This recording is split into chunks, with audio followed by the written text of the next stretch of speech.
It's been home to over 100 years of Tri-State sports history.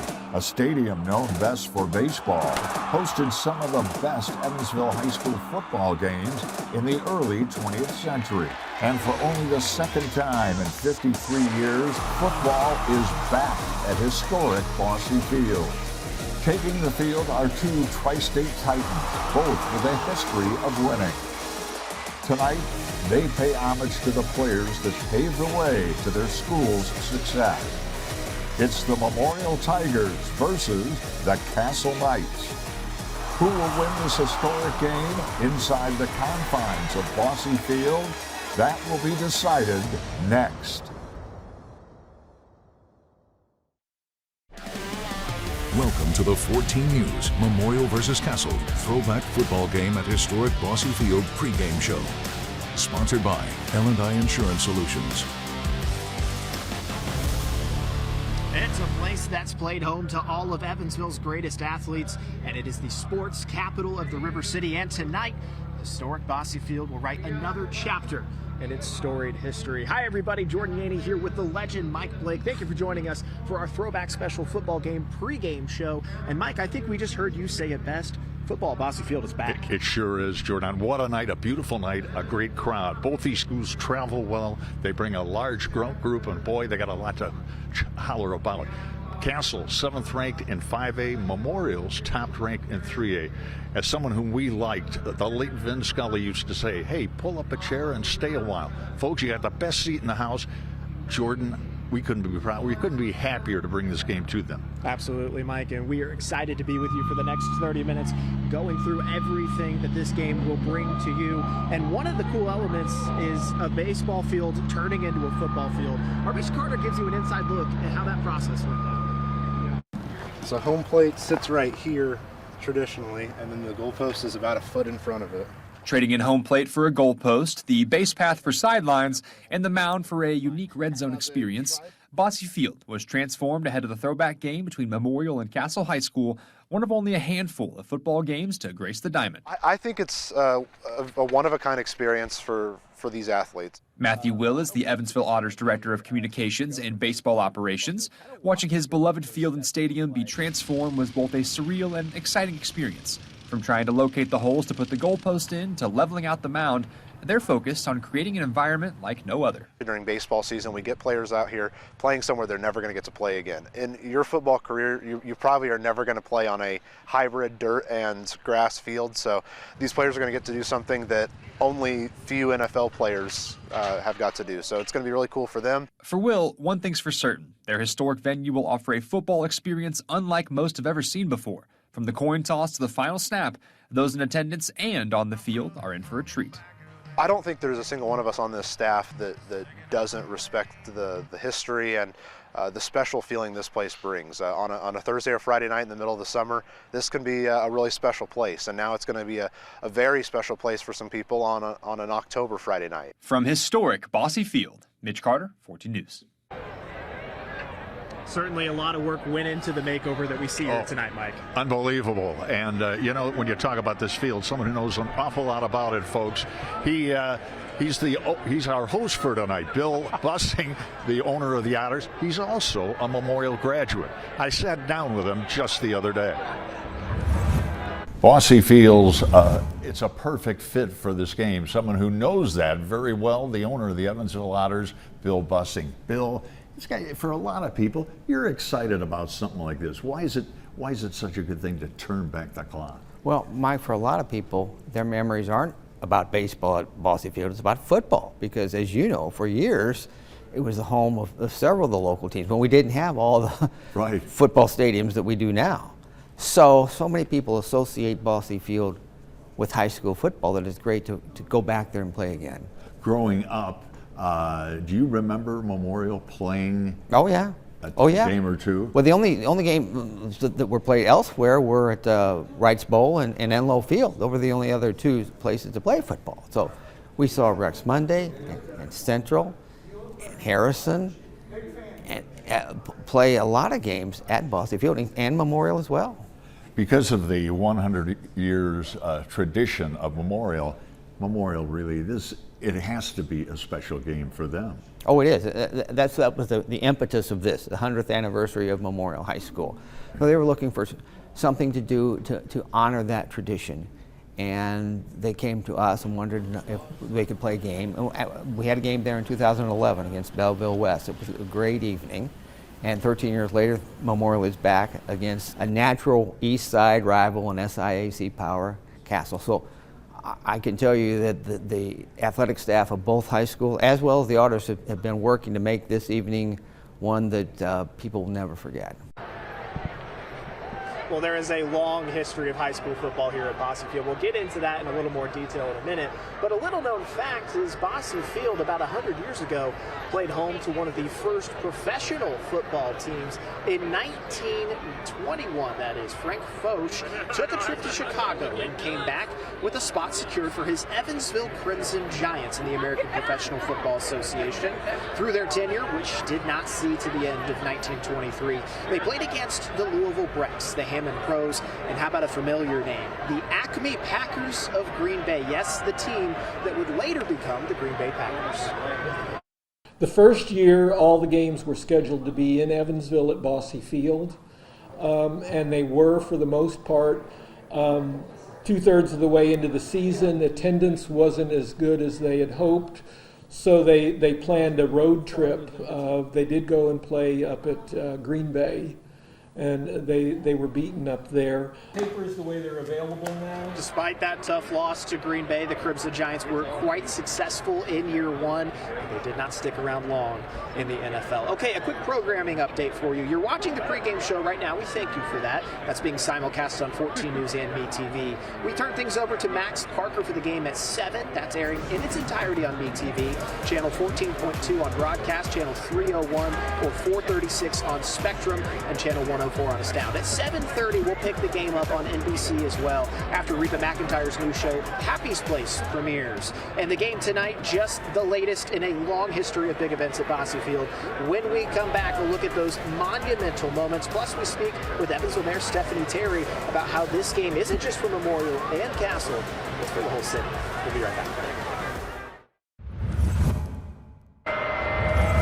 Things are starting to heat up ahead of tonight's game, which starts in less than 30 minutes. Welcome back to the pregame show. I'm joined by Evansville Mayor Stephanie Terry. Mayor Terry, thanks for joining. Oh, absolutely. Glad to be here, Jordan. Yeah, what does it look like if you just turn around and see this? This is not what Bosse Field normally looks like. No, what does this look like? It's amazing to see the transformation of this historic field, and it's the energy in the arena is awesome. Yeah, absolutely, and this is a big matchup, two great teams, two storied high schools. Yeah. But this is a big event for the whole city, too, not just Memorial Castle. Speak a bit to that. It is. Well, I mean, just the crowd alone speaks volumes about the significance of this historic, night. Two great, outstanding teams, historic field. What can you ask for better? It's just a special moment for our city, and so glad to be here tonight. Absolutely, and they did a great job with the field. If you're counting along at home, count how many times we say historic tonight, because I'm about to get it a couple more times. There has been a long history of events here at Bosse Field, and oftentimes events at Bosse are tied to history in Evansville. We're going to take you through now a couple of those big moments in this field's history. Inside the walls of historic Bosse Field sits the story of Evansville. But the building itself, that's a testament to the city's spirit. You can't tell the history of Bosse Field without the can-do spirit that Evansville had in the early 1900s. After a collapse of seating at the Louisiana Street grounds in the spring of 1914, the city needed a new baseball stadium. And in just over a year, Bosse Field went from an idea to throwing out the first pitch. And through it all, there was football. From an early NFL team, the Crimson Giants, to the home of high school football all through the 1900s. It was Evansville's community gym when it opened in 1915. A venue that was there every step of the way through history. From the centennial celebration in 1919 to hosting presidential candidates James Cox and Wendell Willkie. But the biggest event in its 100-plus year history, the Freedom Festival Rock Concert of 1972. And there were 30,000 people in Bosse Field and Garvin Park. Ike and Tina Turner played. And they had a good lineup. Then there's the baseball. The Evas, Bees, Hubs, Pocketeers, Braves, White Sox, Triplets, and now the Otters. So much history, you might shed a tear. There's no crying in baseball! A league of their own. It was really exciting in the sightings, you know, seeing Tom Hanks or Madonna. If it would happen today, there'd be a Madonna watch going on every day. But before the excitement were concerns, worries that Evansville's playground may close forever. When they selected this as their shooting location, Bosse Field was in bad shape and the roof was going bad, and I believe they put the new roof on. I think it maybe saved Bosse Field. And just like the old days, football is back, celebrating 100 years from Memorial High School and further tying this field to big moments in Evansville history. Well, this game is not only a celebration of Memorial's 100 years, it's a game between two storied programs. When we return, a look at the history of success for both Memorial and Castle.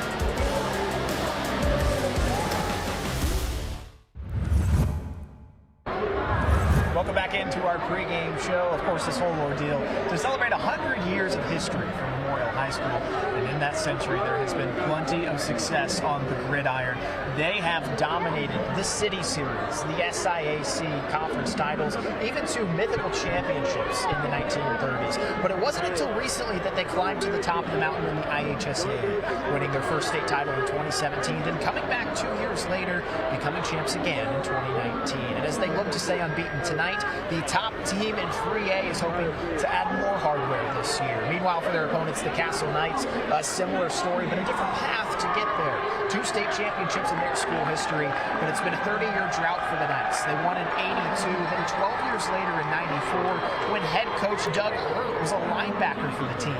With a 7-1 record coming into the game, plenty of D1 talent on their roster. The Knights are hoping this team can finally get them back to the very top. Mike, certainly a very proud history for both of these schools. For both these schools. And when it comes to Memorial, folks, I don't think there's anyone who has impacted more lives, both on the field and off, than our next guest. He was a student there. He played at Memorial. He was a head coach not only in football but wrestling. I'm talking about Memorial historian Larry Mattingly. When you talk about Larry Mattingly, a.k.a. Beaver, he goes back. He's a graduate. He also was a head coach. Now he's still an outstanding and very popular history teacher. If anybody knows about the relationship with Castle High School, it's a wonderful relationship, and it really, some of the best games are Knights and Tigers, huh? Yeah, they really are. I mean, I just ran into Doug and Doug Hurt, the head coach, and Brandon Taylor, the athletic director out there, and we hug. I mean, no, they're great friends. And, you know, since I was a kid in the 70s, we didn't know that much about Castle. We played them in basketball and baseball, and didn't start playing them in football till 78, because, you know, Castle had gone from 2A to 3A, right? The big class at the time. And they won it all in 82. Undefeated, won it all. But now the Tigers had quite a run. That was coming in the late 80s, right?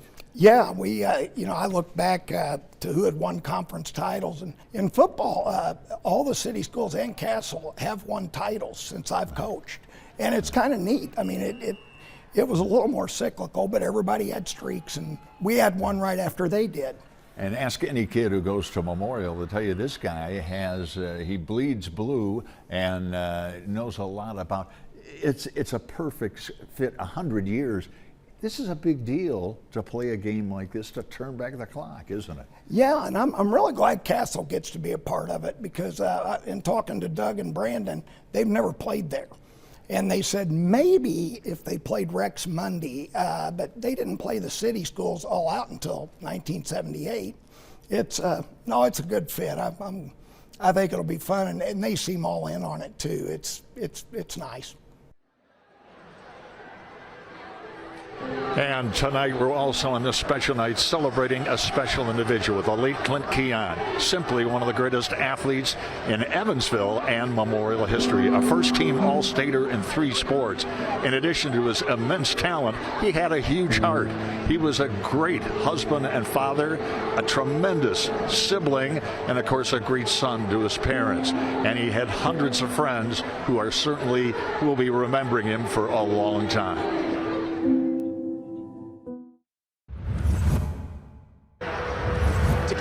On this this game. Both teams unveiled throwback uniforms that they are debuting tonight. Our Aaron Hancock gives us a look at those jerseys.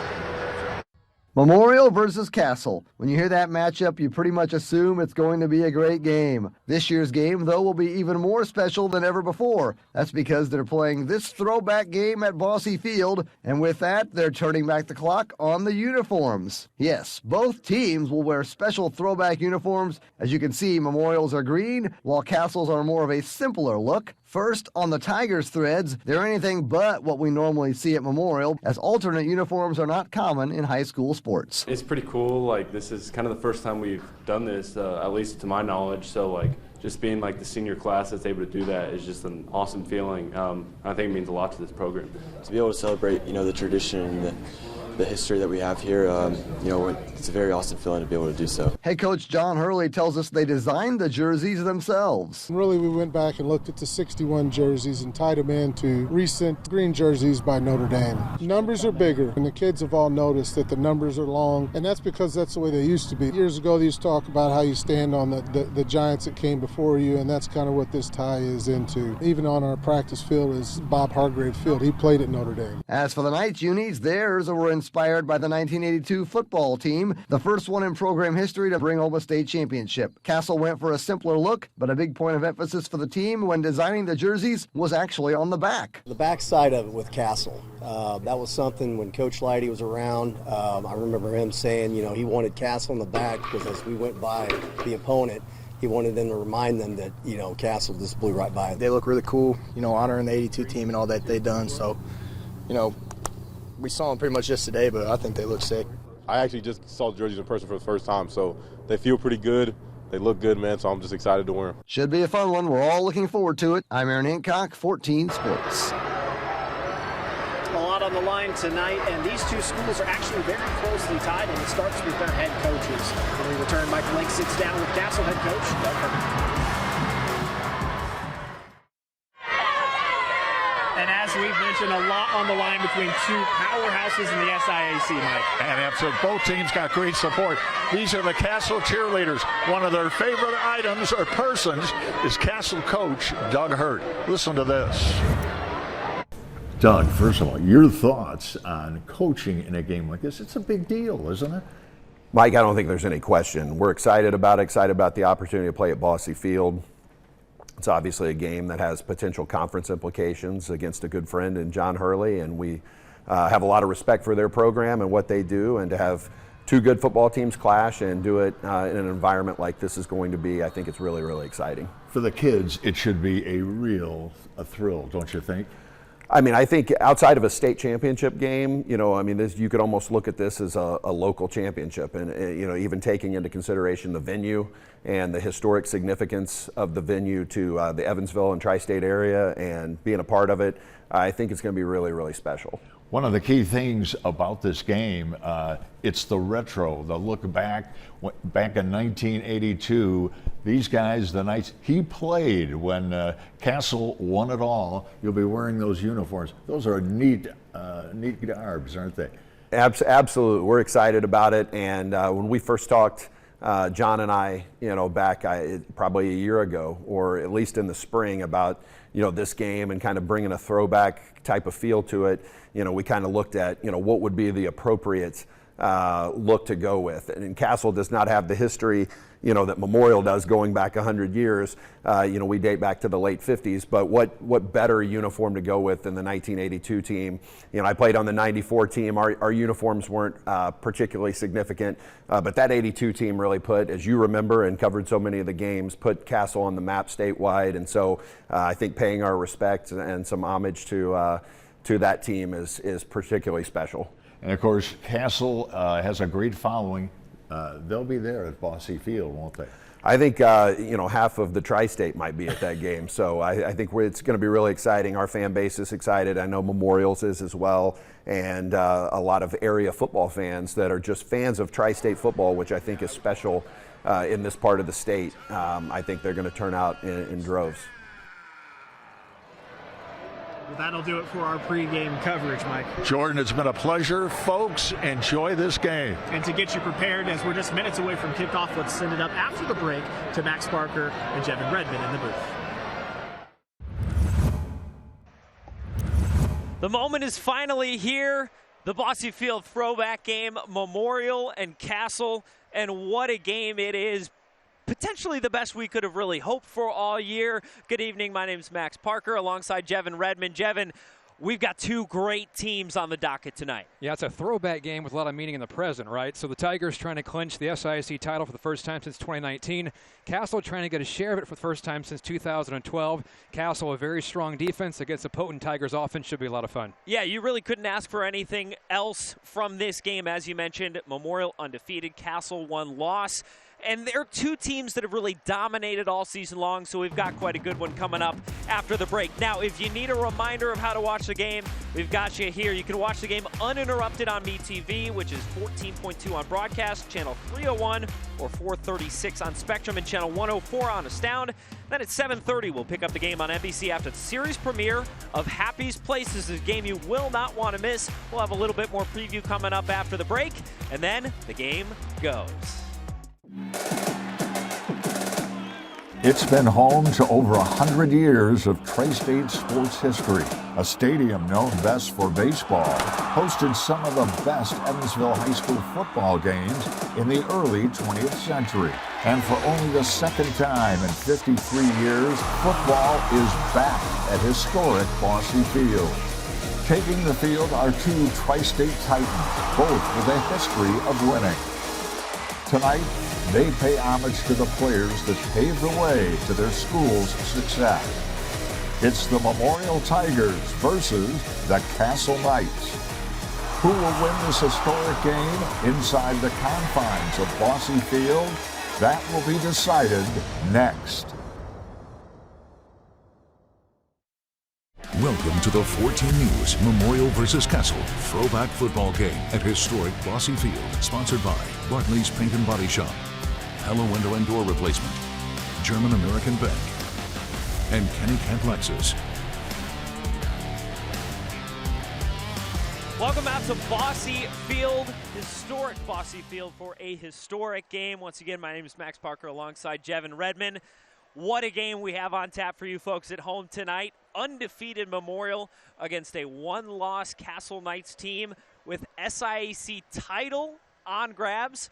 What else could be for tonight, Jevin? This is going to be a lot of fun, and there are some big-time players on both sides. Let's just jump right in, breaking in down this game. The Castle defense, they've got some heavy hitters. Well, the big name is Benny Patterson, 6'3", 235-pound defensive lineman, has multiple Power 4 offers. He's going to play some high-level football. Yes. Coach Hurt said he's the fastest and most experienced defensive line he's ever coached, and so the Tigers will have their hands full with Benny Patterson. Also, a very good senior linebacker in Gavin Leach, a captain and 3-year starter. A lot of speed on the field, so Castle defense, a big test, but they're well equipped. Yeah, and speaking of well equipped, Memorial is going to give Castle's defense the toughest test yet, and that's because of two guys you're about to tell me about. Yeah, wide receiver Luke Dockery, a big game last week, had 9 catches, 163 yards, 2 touchdowns, a good weapon for Matthew Fisher, and he gets great protection up front thanks to Andrew Jones, a 5'11" offensive lineman, 2-year starter, very physical, to 2 key pieces for the Tigers. Yeah, and there are plenty of other guys on that line that we could talk about for Memorial. As the stadium lights start to flicker here, we are about ready to get underway. Memorial's taking the field, Castle in just a moment.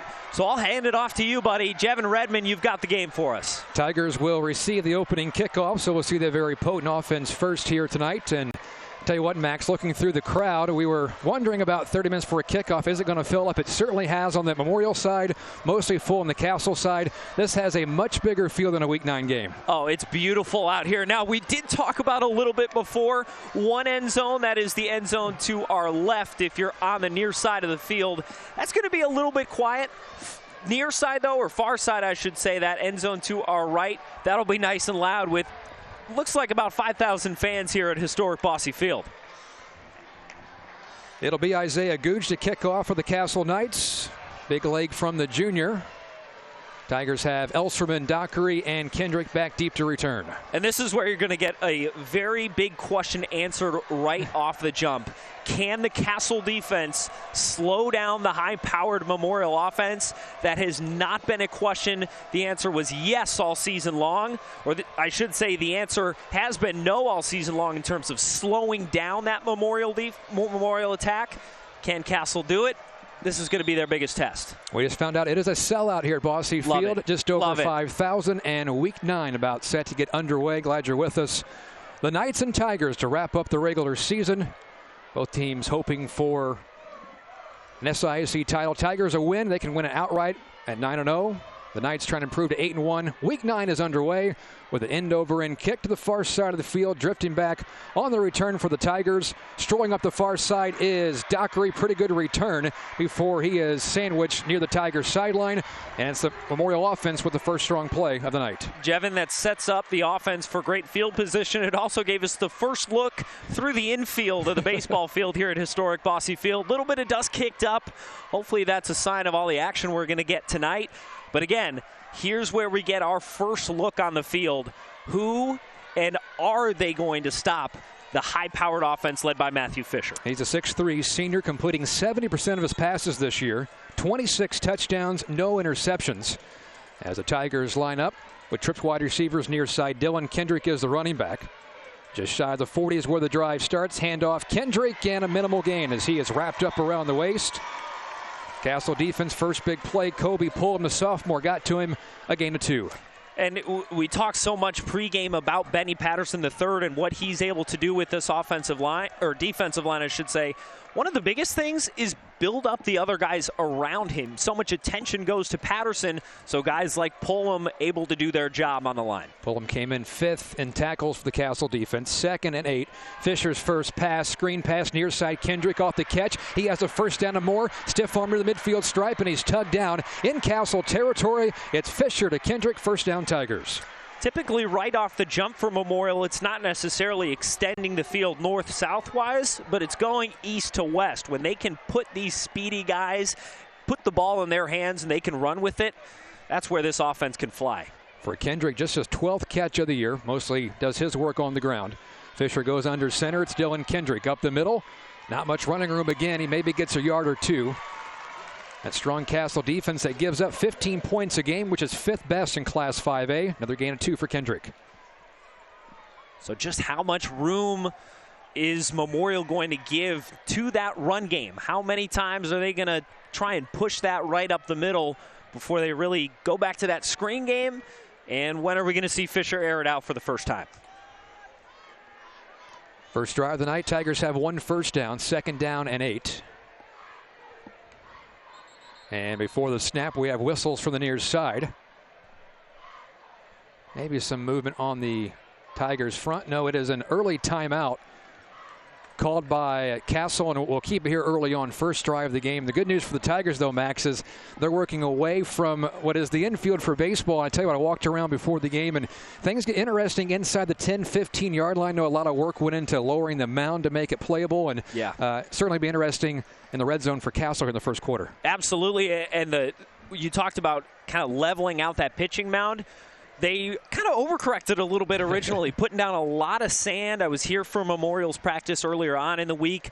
A little bit of, let's say, slippage going on in the pitcher's mound area. Took some of that sand off. We're going to have to be patient to get our first look at how that goes. There are some kind of divots right where the dirt meets the grass in the infield. Again, but that's what Coach Doug Hurt said for Castle throughout the week. Both teams are going to have to deal with it at some point. Yep. So we'll just see how it goes, right? You would think the goalpost would be the toughest part about getting the field ready, but actually it was the mound talking to some of the Otter staff. But a lot of people and a lot of hard work went into making this game happen. Pickaxes were involved.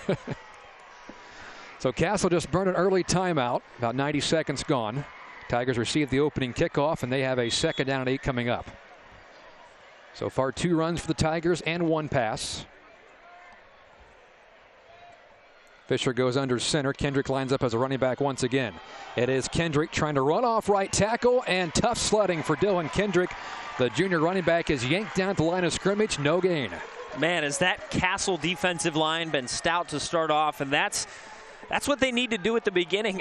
I was about to say they need to, gild Memorial into throwing the ball, but I don't know if that's a game you want to play here with Memorial. So I guess stop what you can. Fisher on 3rd and 7. More likely we'll see a pass play here. 5-step drop for Fisher under some pressure. He's flushed out. He takes off running. Flag flies in the backfield as Fisher has the first down, but it might be coming back as it was thrown by our white hat in the area of holding. That is something Fisher has done more this year, is use his legs. And there you saw it on the run, but it gets wiped away with a hold.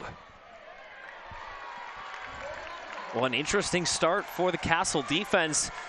Again, I'm going to talk about it all evening long with this Castle defense.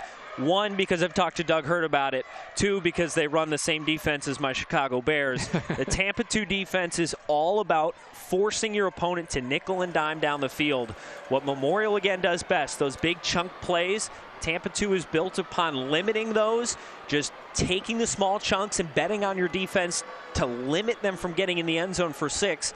Keep them to punt, keep them to nothing, wait for them to make mistakes. That's what Castle's defense has done so far. It's a third down, about 17 for the Tigers, backed up at the 50-yard line.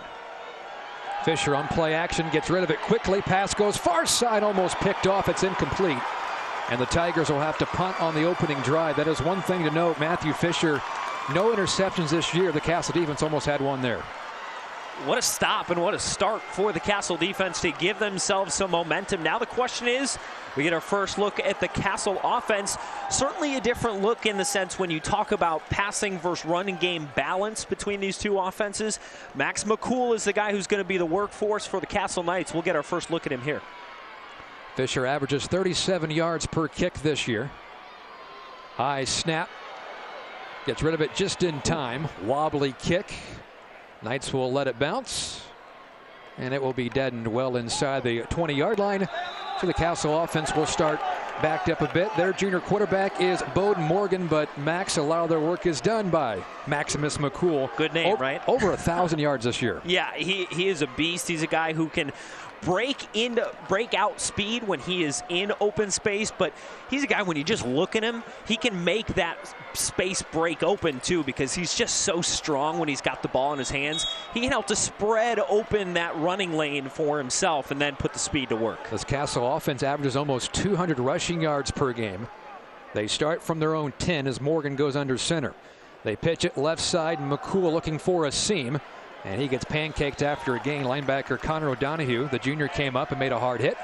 And Maximus McCall is able to gain 5 or 6, bringing up second down. We talk about all the top guys on Castle's defense. Memorial got some guys too, headlined and really directed by Alex Broshears right there in the middle. He's an experienced guy, a senior, who is able to not only get the job done, over 100 tackles on the season, but he's also able to direct those boys around him.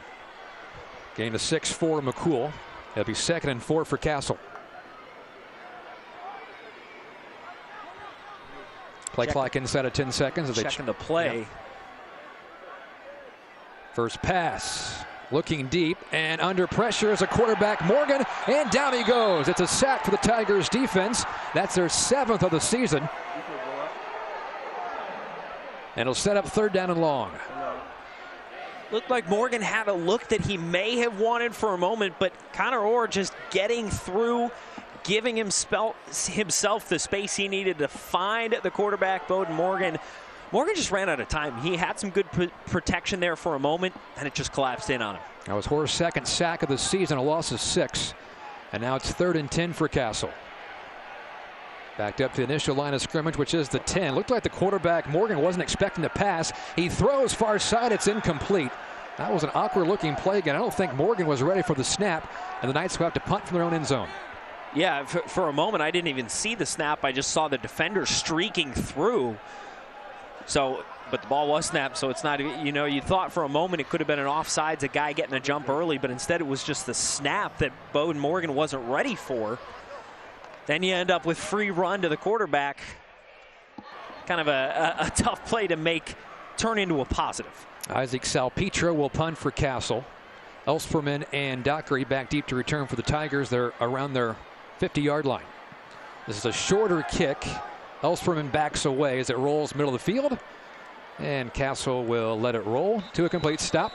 And we'll step aside real quick. No score early first quarter.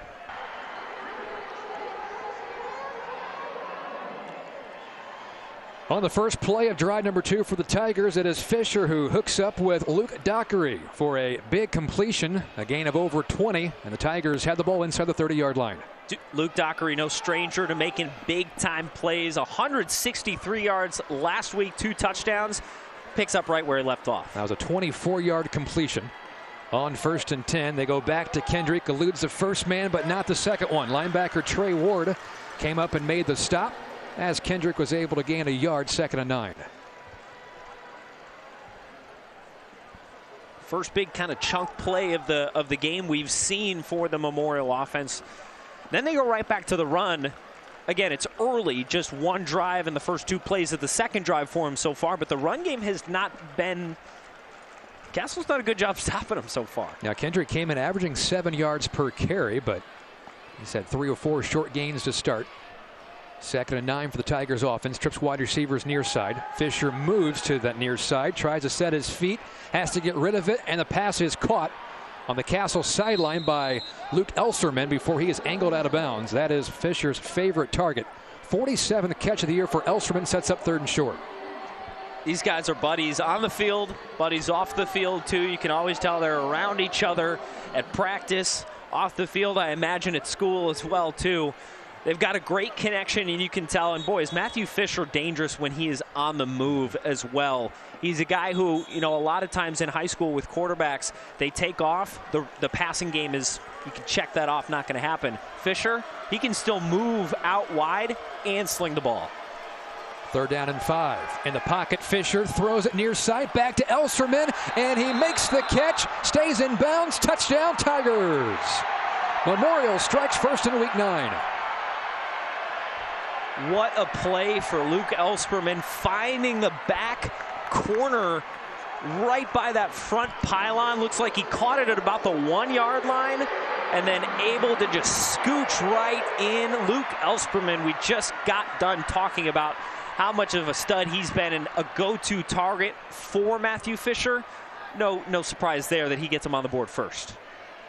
23-yard touchdown pass, number 13 of the season for Elserman. For Fisher, his 27th touchdown pass. And now Pate Barrett, who is a reliable kicker on for the PATs. Missed just 1 PAT all season long, and this kick is good from Pate Barrett. 7-0 Tigers here in the first quarter. I might use that for highlights.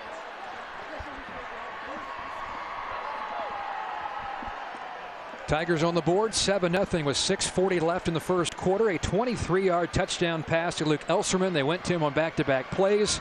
Max, that completes a 4-play, 49-yard drive in 1:14 seconds. When it doesn't get flowing, that's when Memorial runs into trouble. But it's not often that doesn't happen, because when this team gets going on offense, when they find their guys, they get the job done, and they get the job done quick. As you mentioned, just over a minute in terms of getting down the field, receiving the punt, turning around, scoring the touchdown. Matthew Fisher 4 for 5 for 67 yards here early on. End over and kick from Barrett will be returned by the Knights. At a steam near side is Austin Pritchard, and Pritchard is taken down right around the 25-yard line. Second time we'll see this Knights offense. And this is where you really need to start responding. I know it's early. I know it's just the second drive, second time that the Castle Knights have touched the ball on the offensive side, but this is a team you cannot get too far behind against, because it's tough to claw yourself back in. So Castle needs to put a good drive together here. Knights went 3 and out on their first drive. Morgan was sacked once by the Tigers defense. Man in motion, that was Carter Bobe, and he gets the ball running far side. Biggest play of the night for Castle on that jet sweep, as Bobe takes it right around the first down marker. Appears to be a yard shy, gain of 9. He's a guy they've continued to look at throughout the season. Again, last season it was Antonio Harris getting look after look. He was their weapon on offense. Who is going to step into his place? It's been a multitude of guys. Jersey Wells, Isaac Salpetra, and then Carter Bobe right there, another weapon outside of Max McCall. That jet sweep course goes down as a pass. 20th catch of the year for Bobe, right around 400 yards. That'll be 2nd and 1 for the Knights, trying to pick up their first down of the night. Good guy to go to is Maximus McCall. Tries to get to the outside, and he does. Extra effort, picks up the first down. Well, I want to bring attention to these uniforms because people might be wondering, especially on the Memorial side, they're wearing green. That goes back to the old days until the late 50s, early 60s when they switched out the green uniforms. And for Castle, they're wearing the throwback uniforms as well. These are the ones that they won the 1994 state championship in. Their head coach, Doug Hurt, was a starting center on that team. Yeah, talking about the uniforms with both head coaches, they both said, keep it simple, and they did. On play action, Morgan, this will be his second pass. Launches, going deep down the field, jump ball, and it's broken up. Right around the second base area in the middle of the infield. They were looking for Carter Bobe. Good play by the Tigers secondary. It'll be second down. And now for the rest of the game, Bobe's got the base path dirt on him. People will know he played right here at Bosse Field. So there we saw the arm strength of Morgan. Again, the Knights like to run the ball more than throw it, but took a deep shot there. That was Joseph Hickey who made the play in the secondary for the Tigers. Good senior cornerback for Memorial. Here is Maximus McCall. He darts left side, gets out of a tackle. Liam Bryant tried to chase him down from behind as he was twisted down a yard shy of the first down. McCall picks up 9. McCall's just the kind of athlete where on 2nd and 10, you kind of know they're going to go a run because they wouldn't want to end up with a 3rd and long situation, a team that succeeds so much with the run. But McCall is the kind of athlete in high school where, you know, even though you know he's going to be getting the ball, he's still going to make you pay for it just because of that strength he has and the speed he has when he's got the ball in his hands. McCall 7 games this year, 100 or more yards. And picked up 9 there, 3rd and 1. Quarterback sneak, and it's an easy first down, driving the pile forward. Just inside Tigers territory to the 49 in the second first down for Castle. We're already seeing the differences, the contrast between the offenses in these drives compared to Memorial's touchdown drive. They would already have the touchdown by this point in the Castle drive here. So again, Memorial, big time chunk plays. Castle, they put you to work. They slowly try and kind of grind you down here with these run plays. From the 50-yard line on 1st and 10, Bobe in motion left to right. They give it to Bobe again. Jet sweep near side. They ran this play to the far side earlier in the drive. He's able to carve out about 5 yards on that play. And kind of back to your point for Castle, the longer the drives, the more it keeps that Tigers offense off the field. And the more it gives the defense an opportunity to rest too, because they know that the Castle defense is going to be hard at work when they're out on the field trying to keep up with these quick receivers on the outsides. Gives them a chance to rest. And of course, we aren't kidding ourselves here, out there to get the points. 7th play of this drive for Castle. He's second down and about 5. They motion the tight end Eigner from left to right. And that is where they run it, to the right side with McCall. Cuts back inside. He's tangled up by the Tigers defense. No gain from McCall. The outsides have really been where the offense has been able to open things up. Inside, been kind of tough right now. Wouldn't be surprised to see another end around potentially. I don't know if they throw it here, just because they've been able to have that success getting 5+ plays on the outside runs. You could think with where they're at in the field, possibly 4-down territory. Morgan backs up out of the gun this time. Quarterback is going to run it himself. Not much room here on the Castle sideline. He stayed in bounds and got an extra yard or 2 after the hit, did Bowden Morgan. And I think his helmet popped off as well. He's short of the first down, 4th and about 2 or 3 coming up. Be decision time now for Coach Hurt, which I would think in this area you'd think about going for it. Tough part is here, Morgan, I believe it was Morgan whose helmet came off, so you've got a second string guy in Mitchell Linné in there. This Castle drive started at the 22-yard line. They are staring at a 4th and a long one just shy of the 40. Got to go McCall here. And before the snap, Castle takes a timeout. We'll step away, 4th and 1 when we come back. Good crowd here at Bosse Field. Good student section as well. They're in the box seats down the first and third base line. And we mentioned at the kickoff, it is a sellout, just over 5,000 here at Bosse Field. And Max, a big play coming up. Castle just used their second timeout, trailing 7-0. They have a fourth down and a long one, short two. Yeah, and the opportunity this does open up for you, too. A play where Bowden Morgan's helmet came off. Still has to stay off the field. I was about to tell you that in comes Bowden Morgan. No. That's why we've got the stripes out there on the field calling the game and not Max. All right, so it's fourth and short. 5 down linemen for the Tigers, expecting a run, which it is. McCall, he is met in the backfield. A big tackle for loss. Flying in there was Connor O'Donohue, the junior linebacker, and it's a turnover on downs. What a play by O'Donohue. You saw right off the jump there, he just burst through the gap. What a stop for the Memorial defense to put some momentum in the hands.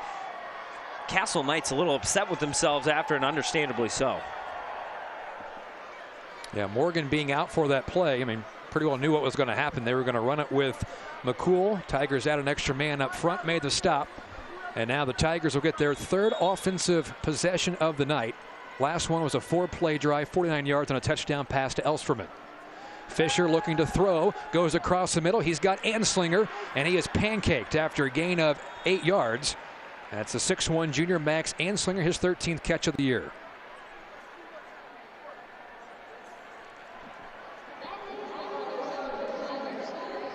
We're on the Castle side, and there was some visible frustration after that last turnover on downs. It's a team that's disciplined, and Coach Hurt likes to keep them disciplined. These players are going to hear it when they do something good. They're going to hear it when they don't hit their assignment. We'll say that.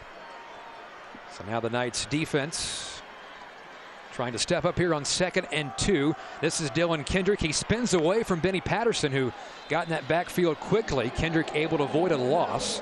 Picks up a half yard, 3rd and short.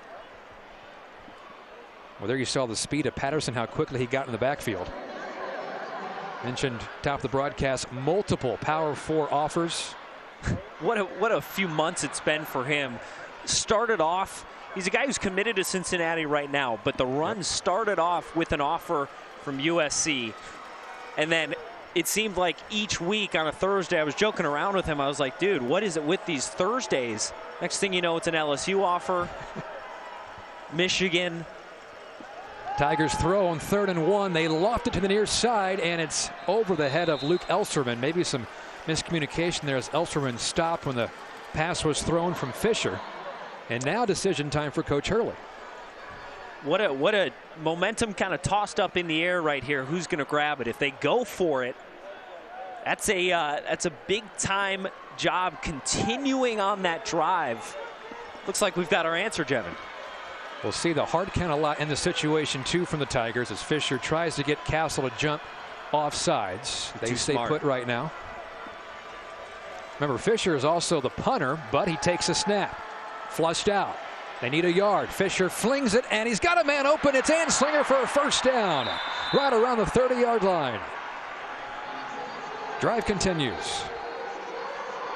And now Memorial looking to pick up the pace, too, after they kind of were held stagnant for a moment there as they were wondering, would they go, would they not?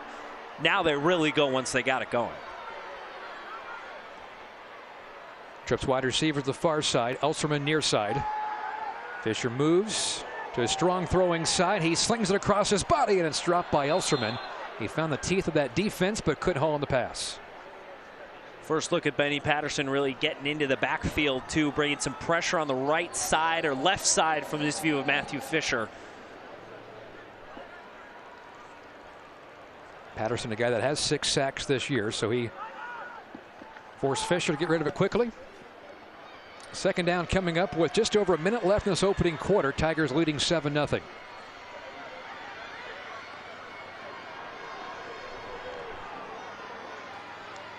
So Fisher, the hard count, gets Castle to jump off sides in a free 5 as we welcome in our new audience on our NBC channel. Late 1st quarter, Tigers scored on a 23-yard touchdown pass to Luke Elsterman. They just got the ball back after a turnover on downs. The Tigers defense a big stop right around the midfield stripe.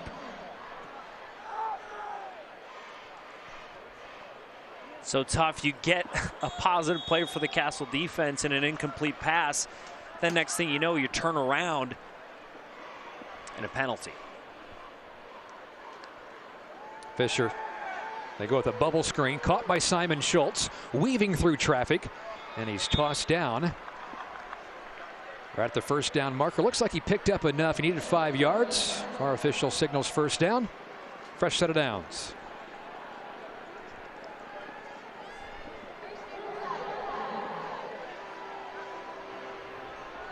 The Tigers right on the doorstep of the red zone at the 20. And Fisher, 27 touchdown passes this year. He's thrown 1 tonight. Gives it to Kendrick, who darts right at the middle of the field, gets past the initial line, lunges toward the end zone, and Kendrick got in. Touchdown Tigers, a 20-yard scamper. That's his 6th rushing score of the year. That's just the burst of speed that Dylan Kendrick brings to this game. He's not the tallest guy out there, but he's a guy who can really put on the afterburners and dart into the end zone, find some space. He didn't have much space from the snap, then he just turned it up. There he is. Got past that initial pursuit, and then it was over for Dylan Kendrick. Now over 500 rushing yards this year. And Pate Barrett will try the PAT. He is 39 for 40 this year in PAT tries. Simon Schultz, the holder. This kick is deflected, and it sneaks over. How about that? 14-0 Tigers.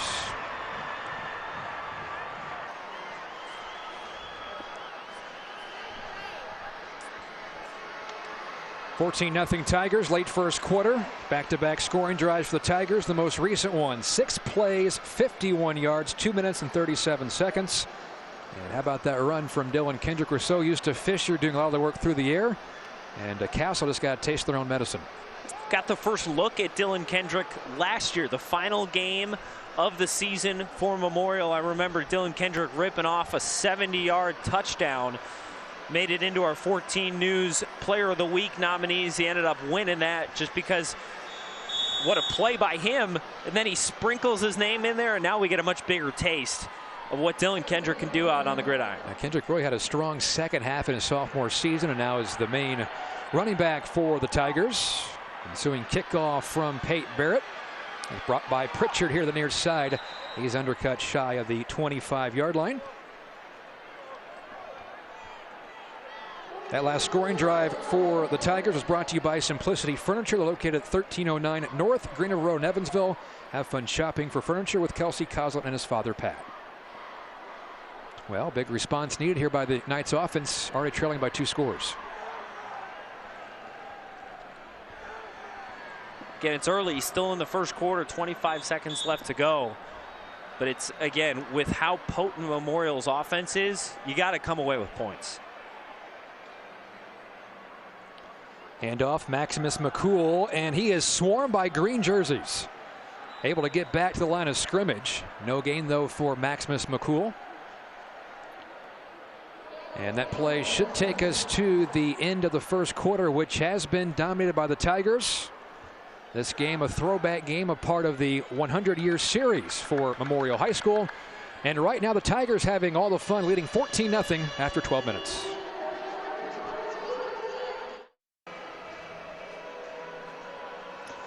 First half controlled by the Tigers. They lead at 14-0 with Max Parker. I'm Jevin Redmond. Max, first quarter offense, Memorial 112 yards, Castle just 28. Yeah, I mean, it's in the numbers. It's not going to cut it if you're Castle. Got a chance to change it around here. We'll get our first true look at a lot of work in the infield. Yeah, a lot of the game has been played in the outfield grass so far. Morgan wants to throw, checks down in the flat, caught by Carter Bowe, makes a man miss. It's a few yards after the catch, gain of about 7, 3rd and short. Could be a spot where you again see some loose footing in the dirt, just something you're not typically ready for is in the turf and in the few grass fields that we have left in the southwest Indiana area. But infield dirt is a new experience. We'll snap the ball right on it. Yeah, we'll say 3rd down and 3.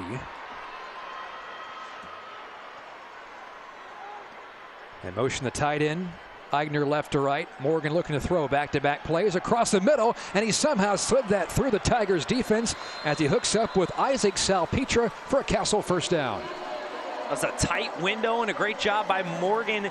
We don't talk as much about his passing game because of how good Matthew Fisher is at it, but Bowden Morgan can sling it. He's able to find tight windows as evidenced by that throw right there. And that's what Castle's going to need to do, is continue to string together plays. A nice, healthy, long drive would go a long way to getting Castle right back into this football game. Salpetra's 8th catch of the year. He had a big 65-yard touchdown grab last year against the Tigers as Castle won that game 24-21. On 1st and 10, here comes McCall, head of steam, cuts it in between the hash marks and lunges forward. It's a gain of 9 for Maximus McCall. So then the question is here, do you continue to pound that run game, or on a 2nd and very, very, very short, do you open up the playbook here, risk that? My money would be more so on just keeping it safe, playing it safe and do what you know works. That's giving the ball to Max McCall. I think you have to throw it just enough to keep the defense honest. I mean, no matter which route you go, you're never wrong giving the ball to Maximus McCall, that's for sure. Certainly you can't continue. You got to open up that pass game a little bit, because you cannot just show that you're doing run the whole time. Then they start bringing out all these defensive linemen from Memorial. That'd be tough to run against. 2nd and 1 inside Tigers territory, and right on cue it is McCall up the middle for a first down for Castle. If there's any name that you'd want to be saying over and over and over, Maximus McCall is a pretty good one. That's a fun one that you kind of just get to work with all night long. So Castle keeps this drive going. They're at the Tigers' 44-yard line. Early 2nd quarter, 14-0 Memorial. Tigers come in 8-0 on the season, tonight 7-1. On play action, the junior quarterback Morgan sets his feet. He spins one near side. Pass is caught by Salpetra. His 2nd grab of this drive, and that picks up a first down. It's a gain of 12. 2 really good chunk looks for Salpetra so far this drive. The 5'10 senior, just 7 receptions coming into the game, but he's already making his name heard so far. And I tell you what, for a quarterback that really doesn't throw the ball too much, Morgan's made some nice passes here in the first half. Yeah, it's looked composed, and that's what you get in an upperclassman quarterback like Morgan. Came in completing 58% of his passes. Again, neither side has thrown an interception this year between Morgan and Fisher. Back-to-back pass plays. Looking across the middle again, and it's through the fingertips. Incomplete. Castle was pleading for a flag. There is no flag thrown, and it's 2nd down and 10 coming up.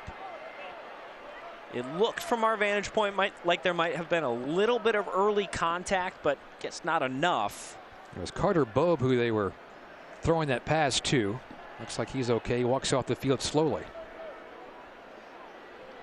Bobe does have a couple of catches tonight. A lot of looks in the passing game here. Yeah. 2nd and 10. Here's a pitch to McCall, and he is brought down quickly. Boy, that Tigers defense flies in the backfield before you know it. Brady Combs, one of the men in on that tackle. No gain, 3rd and 10.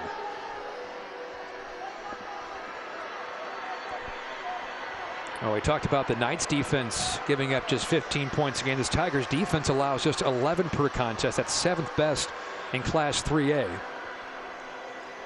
And just a personnel point to note here.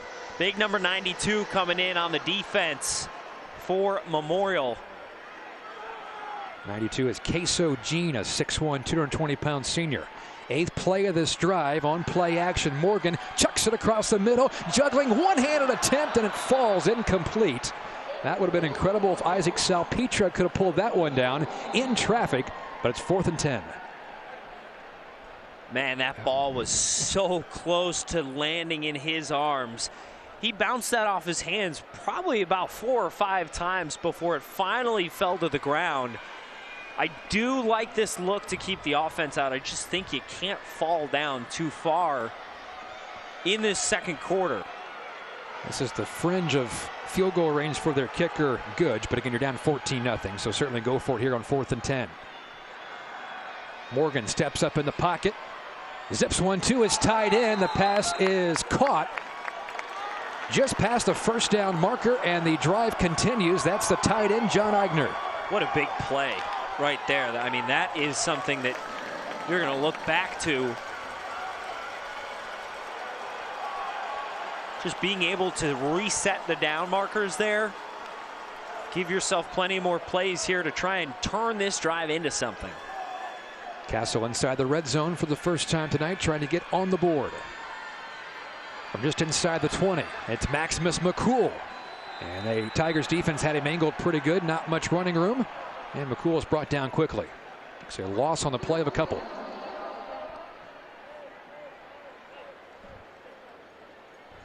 Short side of the field there on the outside run. Just good job by Memorial, able to come over there and plug up all those holes that Max McCall could have found. We haven't seen an end around in a little bit. I wouldn't be surprised if they go back to that sometime soon, especially on the long end of the field. McCall lost 2 yards, 2nd and 12. Bobe in motion again. They fake it to McCall. The pass goes to Bobe on the far side, trying to turn the corner, and he's angled out of bounds. Connor O'Donohue was the man who forced him out of bounds.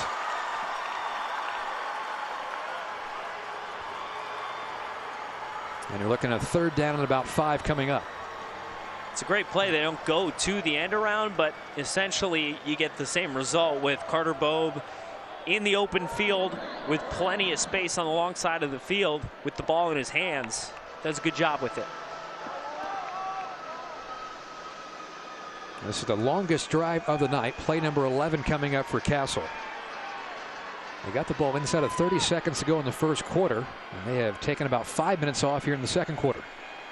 On 3rd down, it is Maximus McCall, stutter stepping through, staying on his feet, driving the pile forward, refusing to go down. Look at the strength from Maximus McCall. 1st and goal upcoming. Wow. That's where, you know, you love how the officials keep the play going on. The linemen can continue to pile in there and continue to churn and push. Love it. That's the reason he averages 133 yards on the ground per game. Now Castle 1st and goal. 2-back look here.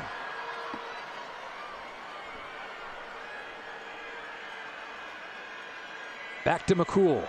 Off left tackle, turns the corner, and it's a walk-in touchdown for Maximus McCall. Castle on the board. It's McCall's 19th rushing score of the year.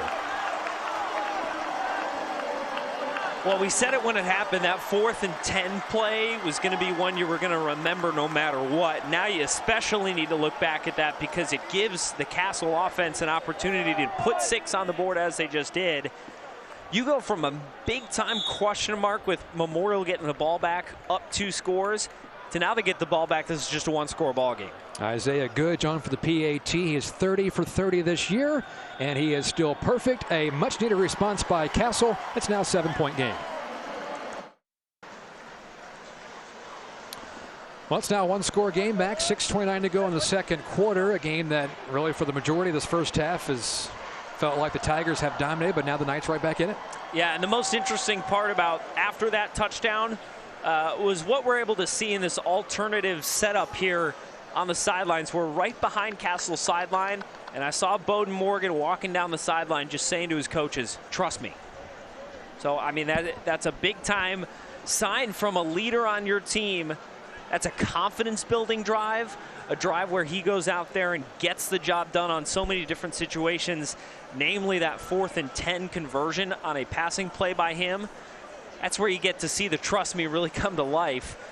And he wants his coaches to know he's not backing down in this game. That was a 12-play drive by Castle. 77 yards, 6 minutes and 2 seconds. McCall now 12 carries, 50 yards and a rushing score. Big thanks to Mike Scavara helping us out on stats. You'll hear and see from Mike coming up at halftime. Looking forward to chatting with him. We always bring you the Mike Scavara stats on Touchdown Live each Friday. We got the special little nuggets there. We'll get plenty of them at half. He is a machine. He is full of nuggets. I don't know how he does it. Docker on the return for the Tigers, who have scored on back-to-back drives. This will be the first time the Memorial offense now heading toward the infield dirt. And not only the infield dirt, but it'll be the first visit we get to that side of the field headed towards that end zone. I would imagine the crowd pretty happy about that. They get hopefully something up close and personal for the first time in the game. Tigers' 2 scores have come on a passing touchdown to Luke Elserman and a rushing touchdown from Dylan Kendrick. Dylan Kendrick gets the call on the first play of this drive, able to pick up a healthy gain of 5. Let's see how this Castle defense responds. You know, they did a great job against Memorial in drive 1, forcing the drive to stall. And then they come out 2 straight touchdowns. One of them was just a little bit of a minute and change in terms of drive length. So let's see if this Castle defense is able to stop or at the very least slow down this Memorial offensive attack. 3 wide receivers far side. Dockery, the lone wide receiver near side. The quick hitter from Fisher, a sliding attempt across the middle, and it's incomplete. Simon Schultz couldn't pluck it off the green grass.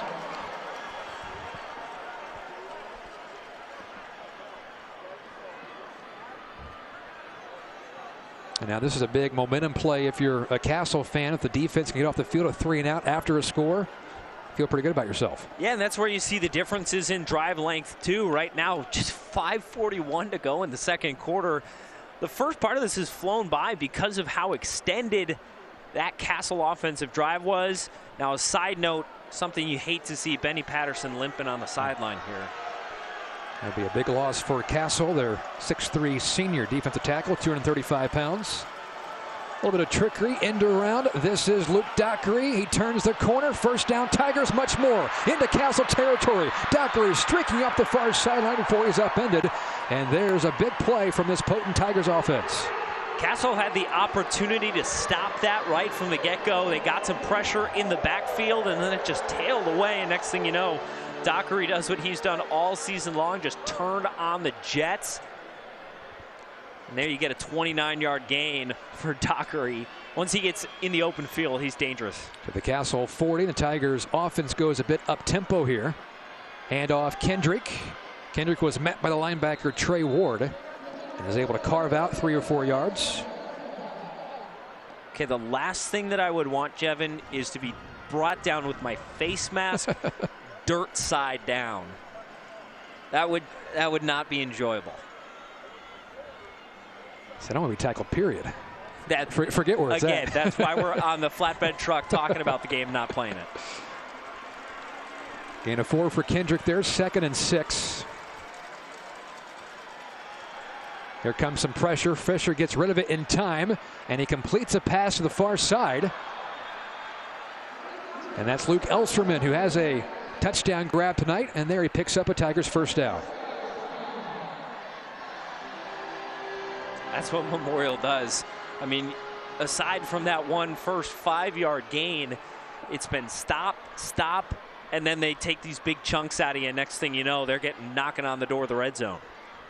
Around the 25-yard line, they pitch it out to Kendrick, tries to get ahead of steam, and that is Gavin Leach, the top tackler for the Castle defense, who makes the stop. Here comes Benny. Good to see him back in the game. And we talk so much about Benny Patterson III. You don't talk about Gavin Leach as much. This is another Division I guy who right now is committed to Toledo. So much talent at the 2 most important positions in a Tampa 2 defense. You got your 3 technique in Benny Patterson up front, your Mike linebacker right behind him, directing and showing Gavin Leach. On 2nd and 8, Fisher moves to the near side. Coming out of his route is Dockery. The pass is incomplete.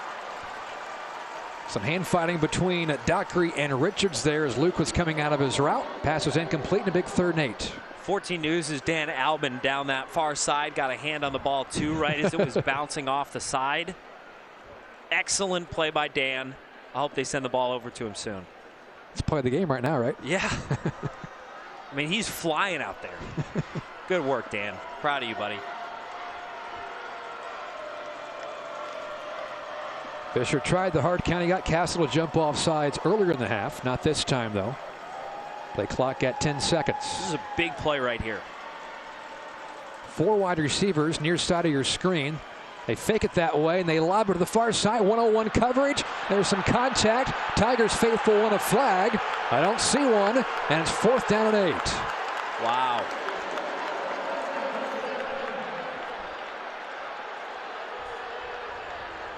Interesting play design there, too. They loaded up the near side with 4 wide receivers. Looked like maybe a quick hitter and wide receiver screen pass. Instead, they go to the far side, 101 coverage, and doesn't work out.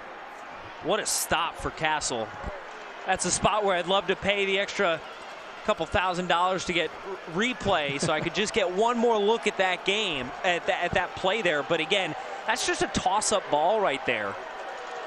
From the 24-yard line. 4th down and 8. Tigers will go for it. Would be a 41-yard field goal, which is on the fringe for Pate Barrett. Fisher has a clean pocket. He goes across the middle. It's broken up.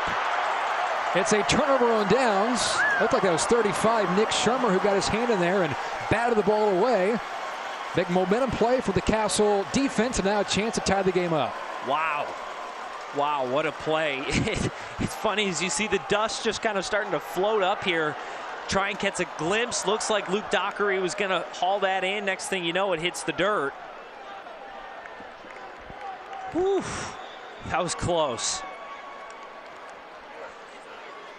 So the bend don't break defense for Castle there. The Tigers scored the first 14 points of this game. Knights had a long drive on their last possession. 12 plays, 77 yards over 6 minutes as they got on the board for the first time. Here comes Maximus McCall gaining speed. He breaks free to the 50-yard line. It's a foot race. Not going to win it with McCall on the first play. All the way to the house. Touchdown, Castle. Wow. That's that breakout speed. And again, that's where the strength, the lower body strength, and the quads, the calves to escape any sort of entanglement down there low to the ground. Once he gets out of that, that's when you turn on the jets, and he is off to the races down the sideline. And what a hyped up Castle group this is on the sideline right now. What a change in momentum. You go from a 4th and 10, you're down 14-0. The ball game really up in the air right now. What a turnaround. 74-yard rushing touchdown. Brand new game. Tied at 14 late second quarter.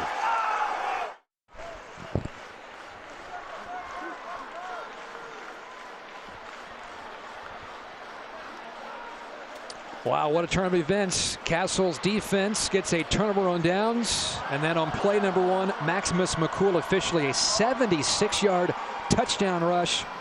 And it's a brand new game tied at 14. Wow. It's a phrase that is universal across whatever sport you're playing. Defense turns into offense.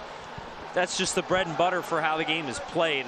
What an electric stop by Castle. I guess it wasn't exactly electric. It was a drop. But that's what Coach Hurt talked so much about. You wait for the opponent to make mistakes. You bend, don't break. That's exactly what happened there, and then you put the ball in the hands of your playmakers, this time Maximus McCall. He makes you pay for it. McCall has both rushing touchdowns tonight for Castle. Give him 20 on the season. The 6'1 senior. And over 100 yards for the 8th time this year. The ensuing kickoff will be returned from Luke Dockery. He stretched it to the far side, got out of one tackle, still on his feet. Flag flies in as well on the return.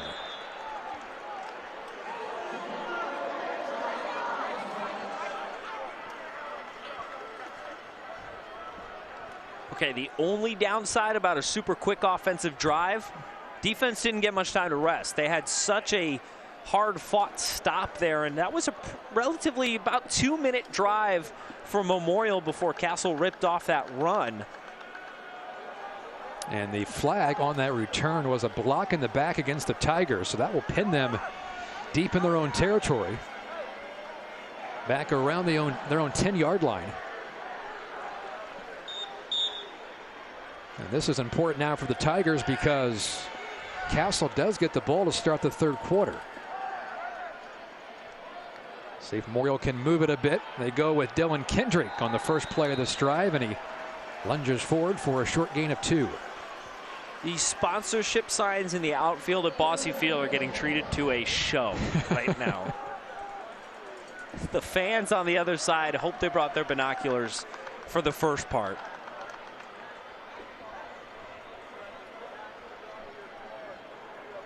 Coming up on 3 minutes to go here in a entertaining first half in our throwback game here at Bosse Field. First game here since 2011. Fisher to pass. Under some pressure, Fisher launches it near side, jump ball, and staying in bounds is Luke Dockery. What a throw, what a catch, first down Tigers. Wow, how did he stay in bounds? I don't know. I don't know how you get that ball off. I don't know how you find somebody. You got 3 Castle defenders chasing you deep in the backfield if you're Matthew Fisher. And then that was just a toe tap. Textbook for Luke Dockery on the near sideline. Takes it out to the 28-yard line.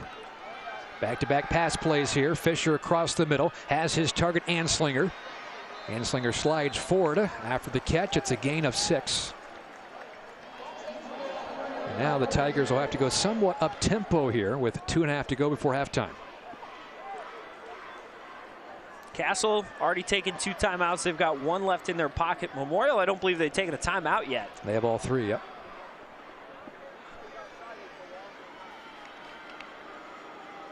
To the ground game with Kendrick. Bit of a hesitation, and now he blasts forward, and he picks up the first down.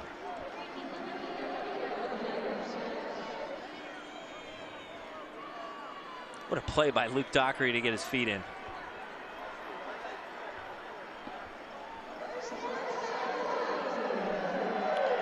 So reset the chains at the 38-yard line. Clock stopped with 2:01 to go here in the first half.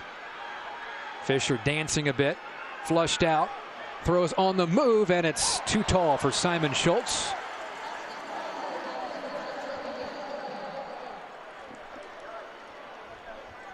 It'll be 2nd and 10.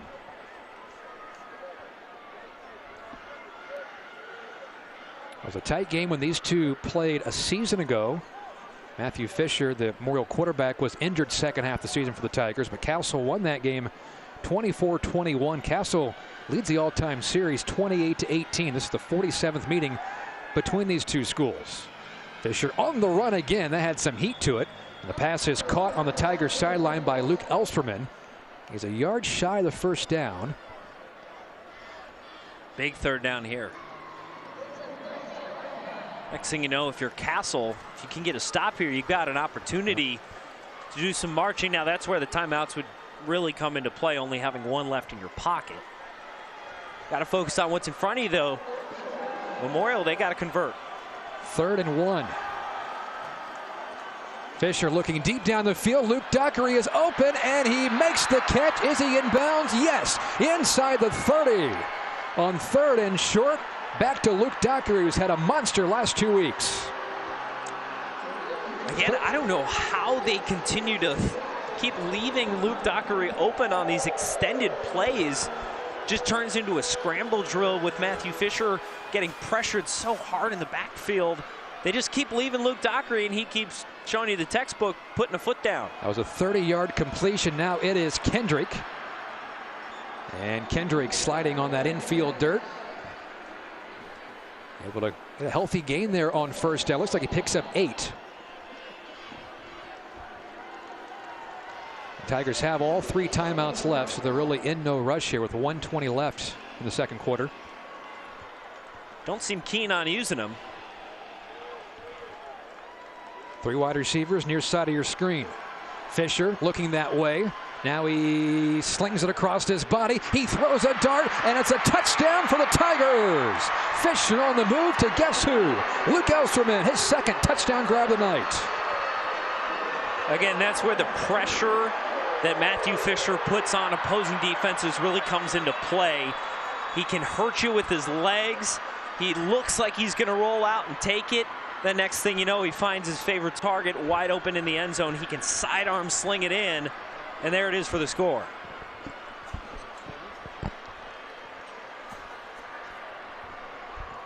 We'll go with a 21-yard touchdown pass there from Fisher to Elsterman. We get to that side of the field. It's a bit hard to see the exact yard line, but so now they will flip ends of the field. I wonder if they were going to do this because of where the pitcher's mound is. Much easier to kick the PAT at the other end, so we'll walk the distance? The more you learn. Yeah, that was a big question coming in, because right about where that extra point was going to be kicked, it's pretty much in the center of the sand pit.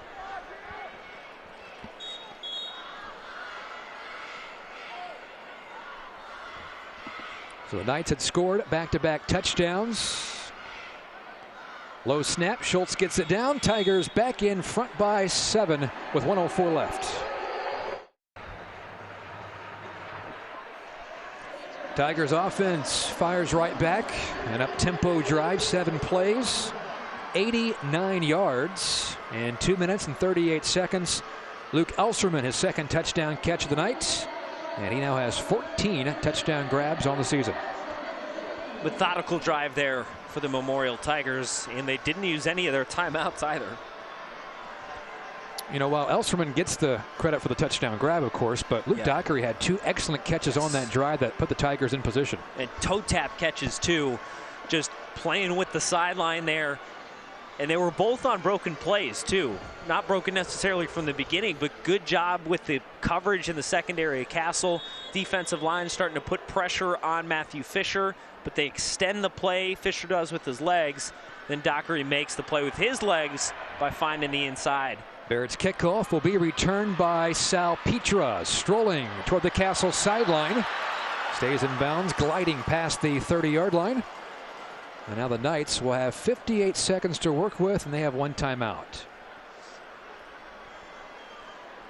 Fisher has thrown for 2 touchdowns, starting after that last one to Elserman. He's now 13 for 20 this evening, closing in on 200 yards. Man, is he good.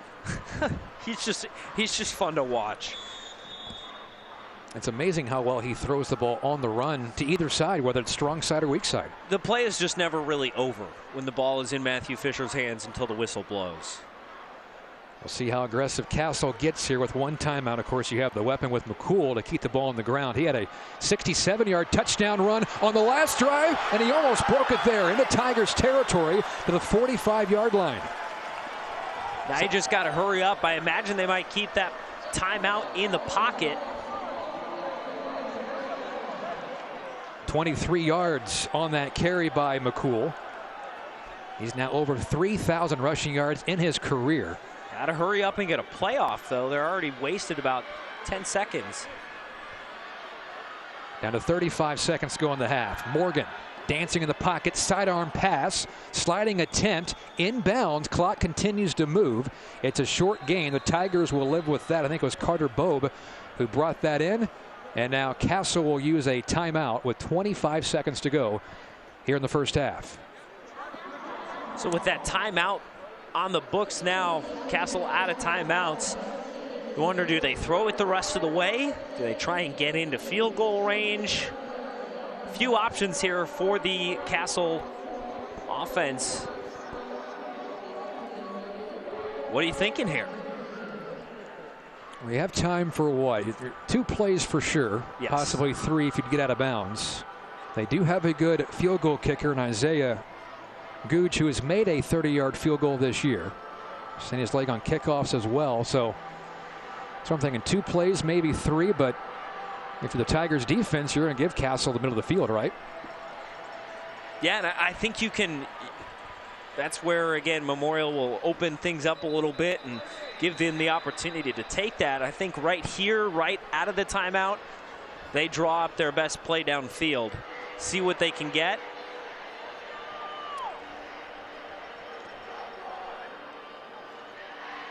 Well, the 2 targets to look for tonight has been Carter Bobe and Isaac Salpetra, 16 and 21 for Castle. They're right next to each other. Tight end John Eigner has a pair of grabs this evening as well. And no timeouts for Castle, 2nd down. Morgan takes a shot down the field, a lot of green jerseys, and it was almost picked up by Wes Kelly. Instead, it's an incomplete pass. I used 6 seconds off the clock. 3rd down coming up. Salpetra had a good jump on the defender there too, right off the line of scrimmage. That pressure that Memorial was able to get into the backfield definitely altered Bowden Morgan's throw. couldn't get it off cleanly, and then the safeties come over to help for Memorial. Good recovery there for the Tiger defense, because Salpetre did get a good jump off the line.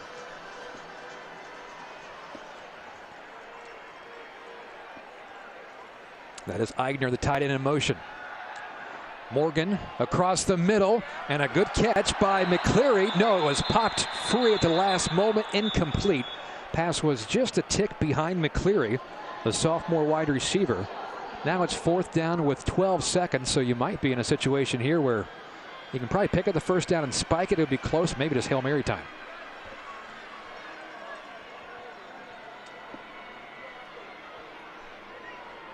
You got to make sure you eat up a lot of time, though. You don't want to turn the ball over on downs with any more time on the clock, because again, we talk about it all the time, Memorial's ability to go deep down the field.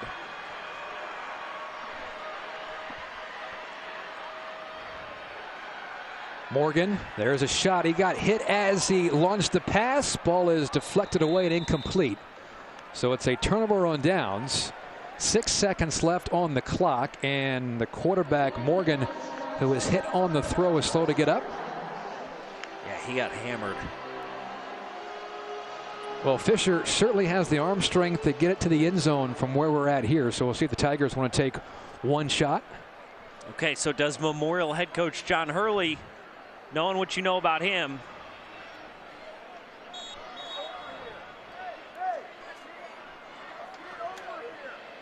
he is normally aggressive, so I would not be surprised. Yeah. Tigers also run the wide receiver bubble screen passes so well with blockers out in front. That can always get you a chunk of yards. Problem is you have just 6 seconds to work with. 3 timeouts now. How quick are John Hurley's timeout hands? Fisher goes across the middle. They're going to pitch it back to Elsterman. He has some room far side, has one man to beat, and he cannot beat that man as time runs out. That was well designed. The pass went to Dockery, who shoveled off to Elsterman, and that is how this entertaining first half comes to an end, as the #1 team in Class 3A Memorial with a 21-14 lead over the #4 team in 5A in Castle. Halftime show coming up next with Max Parker and Mike Scavara. Fun one so far. Tigers by 7 at recess. Welcome back out to historic Bosse Field. Halftime here, 21-14 the score at the break. Memorial out in front. Max Parker here with you at halftime. Alongside Memorial's Mike Scavara. Mike, you and I get to talk all season long behind the scenes stats-wise. It's good to get you out here on camera. Tell the folks at home what you do for Memorial, because you are always busy come Friday night. Usually I'm wearing several hats. Yes. Keeping stats, I'm doing that for 34 years and working through the program, but also doing the streaming broadcast as well. So it's a lot of things. I love football. It's a great sport. I can tell. And it's always great working with the media as well. Yeah, and you're my numbers guy. So what are some of the stats that stood out to you? Because each week you call me with some stats that I don't even know where you come up with them, but they are very key stats to the game. What do you notice from this game so far in the first half? Well, I think if Paul Revere was keeping score here in the stats, one up by land, 2 up by sea. Well, it's 1 by Max McCool's running. Yeah. As he's rushed over almost 150 yards, but 2 with him and 1 with Matthew Fisher, because he's thrown for almost 200 yards. As Memorial coming up with nearly 300 yards of offense, while that's mainly on the passing, while McCall and Castle almost 200 yards of offense. So 500 yards offense in the first 24 minutes. Yeah, when's the last time, I know I'm putting you on the spot here a little bit, but when is the last time Memorial has had a quarterback in Matthew Fisher like this? He's he's approaching almost 2,000 yards on the season already this year. 26 touchdowns coming into the game, no interceptions. When's the last time the Tigers have had a quarterback of this caliber? Well, Michael Lindauer, who's over at Southern Illinois, comes to mind right away, but they've had a whole history of good quarterbacking with Coach Hurley when he took over in 2008. And the running game is supplemented as well. But throwing the football has been a trademark, and now with his passing, he's approaching 5,000 yards career passing is Matthew Fisher. Yeah, he is quite the player out there. Now, we were talking a little bit in the break, just numbers-wise, based on the scoring, what's happened so far. Tell me a little bit about how the scoring has broken down and how we can open that into a window of what maybe needs to happen in the second half. Well, Memorial offensively, Max, normally likes to get quick scores. 1 minute, 2 minute, 3 minute drives, where Castle, they like 6, 8, 10, 12 play drives. Well, Castle stole it with McCall's 76-yard run. He stole the thunder on Memorial, but by doing so, the quick strike offense for Memorial, as we saw very late there, to take the lead 21-14. Yeah, well, so much with turning the page just to how you actually do what you do. In college athletics, pro athletics, it's a lot digital, electronic, keeping the stats on computers. Not with you. You got a ton of papers over here. Kind of walk me through what we've got on your table. I know we have a shot we could potentially take here. Just to get a peek, you got a drive chart, you got your notebook, you've got rushing yards, stat keeps here.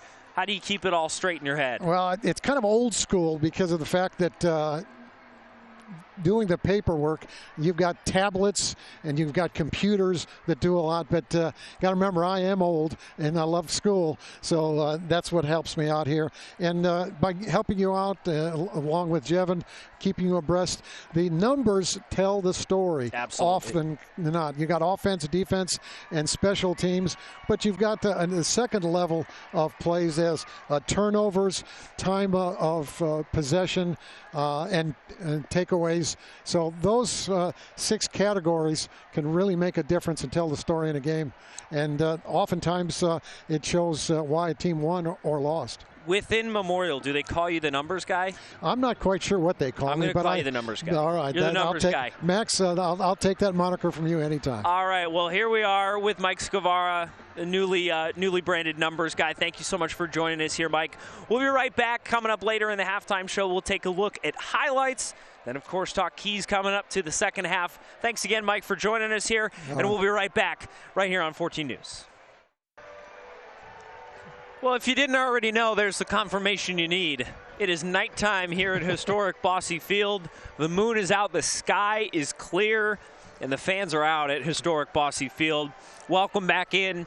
We've got a great game already in the first half. Best part is we've got another 2 full quarters. Let's take a look back at what we saw in the first half, Jevin. Some key plays. Talk me through some of these drives we've gotten so far. Yeah, well, things started quickly for the Tigers. A couple of scores in that first quarter. It was Fisher's favorite target. Luke Elsterman, a 23-yard touchdown grab. That was the first score of the game. Then it was on the ground. Dylan Kendrick, good burst of speed right up the middle. It was a 20-yard scamper. 14-0 Tigers, and we saw some frustration on the Castle sideline. But what a response by the Knights in the second quarter. It really started with that drive. Early second quarter that went 12 plays, 77 yards. They used over 6 minutes off the clock. Maximus McCall, a 9-yard touchdown run. And then it was the Castle defense that kept the momentum on their side. First play of the next drive, Maximus McCall, the big 76-yard touchdown run. We had a brand new game, tied at 14, but then the Tigers get the final score thanks to the Luke Elsterman 21-yard touchdown catch. Yeah, these are two teams, not only are they well coached, but they are well managed. I mean, these coaches on the sideline, they know how to take care of their players, and they know how to manage and control the game. And that's what you kind of see in the first half in terms of their getting their players sorting through the issues that they need in the first quarter. Is kind of an up and down first quarter. Then you turn around, all of a sudden you end up at halftime with a very good game, 21-14. And you mentioned how important is that Castle gets the ball to start the second half. They have an opportunity to carry that momentum once again. And I think it's interesting, too, you look at the defense for each of these teams, Castle and Memorial. They give up less than 15 points a game. They're not used to giving up 21 points and a half or even 14 points and a half. I don't really think it's that the defenses have played poorly. It's just that each side has so many weapons offensively, but also the defense has made some big plays. You think the Tigers Tigers have turned Castle over on downs twice, and Memorial did it once to Castle as well. So I really think the defenses are playing pretty well. It's just we have some talent on the offensive side of the ball. Yeah, the last time that Memorial has been this close in a game, well, it's been a while. You can almost even say they haven't been this close in a season. Just looking at the numbers through their schedule, I mean, 37-6, 35-14, 35-6 in the first 3 games of the year. Then most recently 45-7, 35-12 for Memorial. This is a team that takes control of the game and never lets it go. They dominate. Castle, they've had some tight, very tight results. Looking at that Castle-Jasper game, that was won on a failed 2-point conversion from Jasper. So Castle certainly knows how to play tight games here. Memorial, we're learning about how they deal with a game that is not blown wide open in the first half. Well, for the Tigers, they've had 2 games this year that have not been running clock, and that was week 2 against North and week 4 against Mater Dei.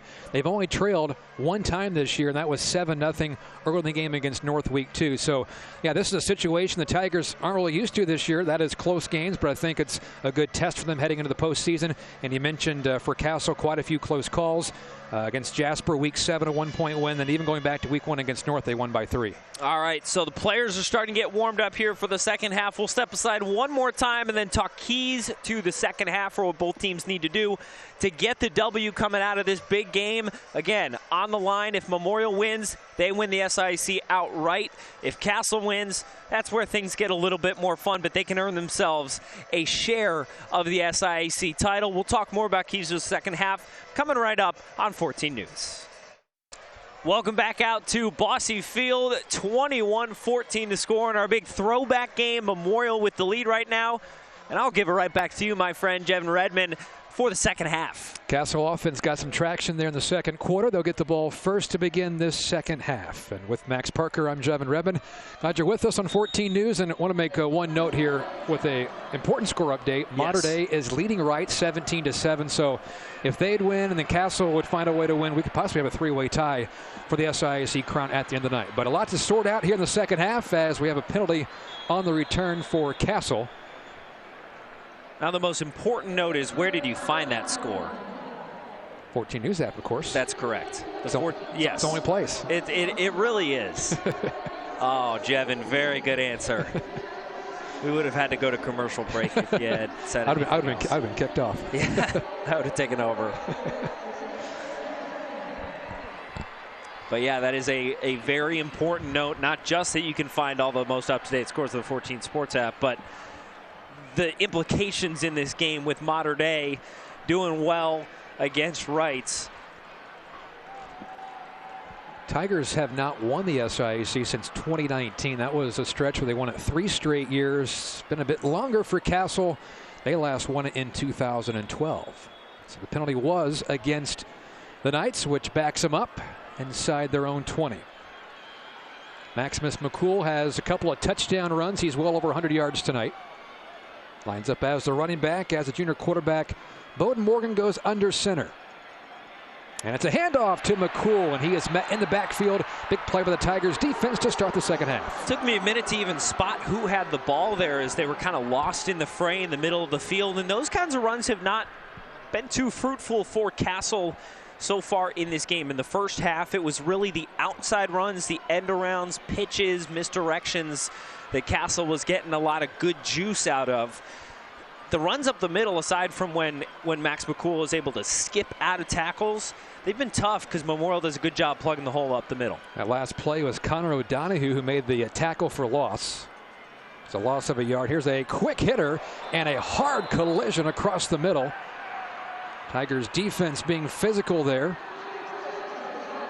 And slow to get up is the Castle receiver on that grab. That was a sandwich tackle there, and it was caught by Carter Bobe, the 5'11 junior. He has been a busy man tonight. Good to see him pop up quickly, though.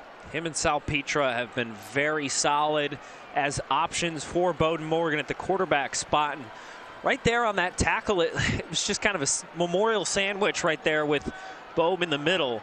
Just got crunched between 2 guys, but good play. Let's see if they can continue and convert.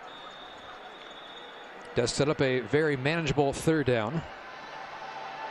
We talked a lot about McCall in the ground game from the first half, but Junior quarterback Bowden Morgan made several good throws to keep drives alive. They're going to run it, though, here on this third down play. McCall, stiff arm near side. He picks up the first down as he goes sprinting toward the 30-yard line. First down, Knights. I would not want to be a Memorial defender facing down Max McCall as he is starting to get some speed downhill. That is like gravity taking over with a boulder. I mean, just picking up speed, bringing that momentum forward, and that's where he gets so dangerous. And we saw he can take that speed, that forward momentum, turn it into a big breakout 76-yard run. Right there, all he needed to do was get the first down, though. You see where he lines up, too. He's well behind the line of scrimmage to get that momentum going forward. Fresh set of downs for the Knights in the opening drive of quarter number 3. Here is McCall again. Same spot, tries to spin away from Liam Bryant. Then Bryant's helped out by 3 or 4 more green jerseys. Not much there for McCall. Yeah, Brochier's getting in there too as well. What are the anchors for the defensive side of the ball for the Memorial Tigers? Another one of the captains too for this Memorial Tiger squad.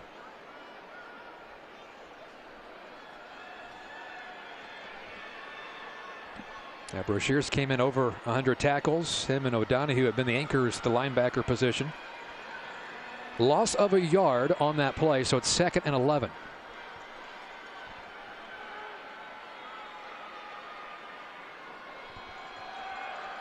They go up the middle. Able to get a few yards there on that second down play.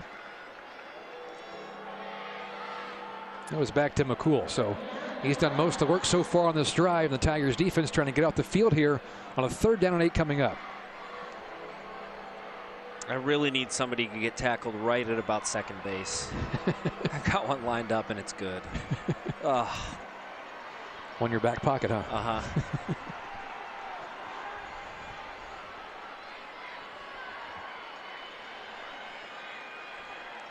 On 3rd and 8, Morgan pump fakes near side, now goes across the middle, and a sliding catch for a first down. It's the tight end, John Eigner. What a play by Eigner going downfield. And another beautiful throw by Bowden Morgan. He is making the coaches really listen to him when he said, came to the sideline after that first touchdown drive, when he said, trust me. He has given them every reason to continue to do just that. That ball was placed perfectly to advance the ball. He came in throwing just over 100 yards per game, but man, he has made some huge passes on some big 3rd down plays tonight, and they're going to throw it again on play action. Morgan spins one across the middle. Man open, pass is caught. That is Salpetra. He's at the Tigers' 45-yard line. That connection goes for 9 yards.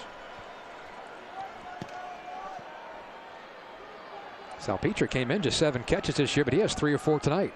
We are getting a real treat in this game, just in the sense of taking a peek at all the different high school games. You know, I see so many each week. This is next level offenses in terms of high school ball, being able to go back and forth between the passing game, running game, and the schemes these teams put out there. It's fun. Quarterback sneak. Morgan surges forward and picks it up easily. Shot out of a cannon on that sneak. Got 4 or 5 yards there on the quarterback sneak, and this opening drive of the 3rd quarter has taken up about 5 minutes.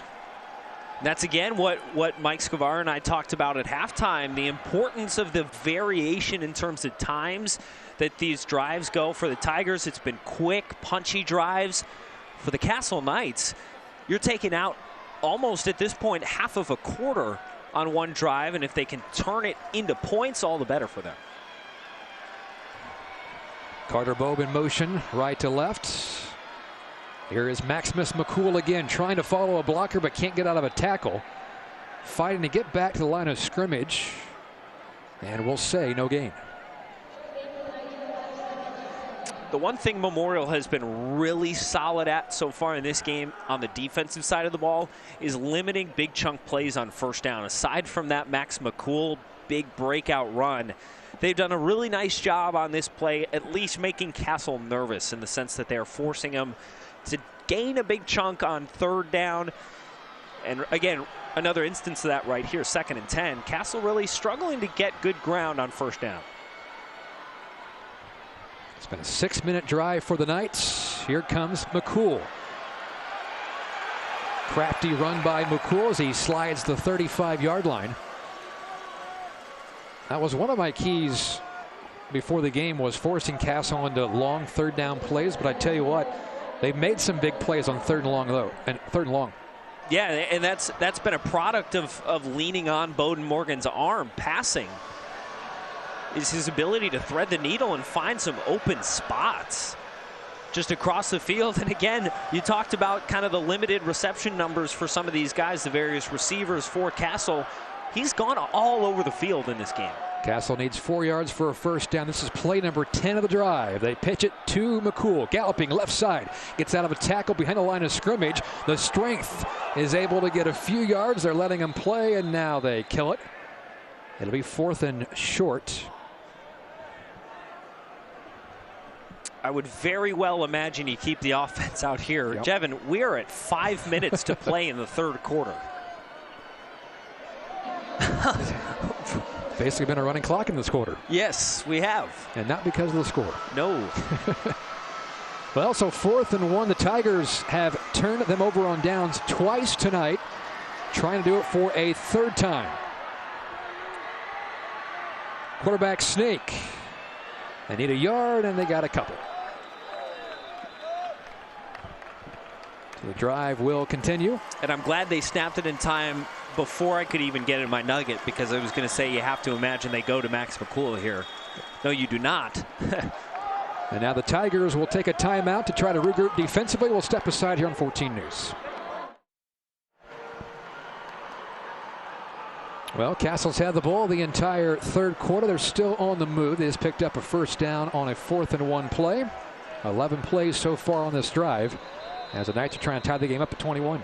What a beautiful night here at Historic Bosse Field. I mean, we've got the lights shining down on the field. We've got some nice twinkly lights behind the fans as a nice backdrop. But these fans here in Evansville came and showed out. They've got the stands packed. They're treated to a great football game. This has been fun, man. Mentioned first time since 2011 that they played a football game here at Bosse Field. Just the 2nd time since the 1970s. So the Tigers had to take a timeout to get a breather defensively.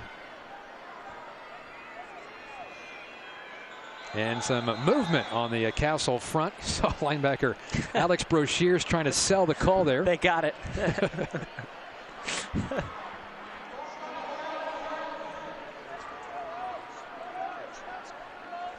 It's been a fairly clean game in terms of penalties. Just the 3rd on Castle tonight for 20 yards. Memorial again, only 2. Yeah, making it kind of difficult for themselves here in the early down situations. Another chance, it's first down and typically going to be 10, but now they've got themselves behind the sticks already on first down. Play action. Morgan sets his feet, spins one toward the end zone, leaping attempt, and it is fought for toward the goal line. Salpetra came down with it for Castle, but not quite in the end zone. It'll be 1st and goal coming up. That was tug of war going on, but I think Salpetra yanked it away, and I also think we have a flag back around the line of scrimmage, and it's a hold. Oh. That great play is coming back. That's killer right there. But you love the effort from Isaac Salpetra. What a catch he made, just strength, and he's struggling a little bit getting off to the sideline here. Kind of hobbling off, but a great play. And now we said they were behind the sticks on first down. Now they are very behind the sticks on first down. Yeah, so you have a false start and now a holding penalty. It'll be 1st and 25 for the Knights. Negative yardage just compounding here, and is turning a great and methodical drive into a tough sell on first down. Castle's had the ball this entire 3rd quarter.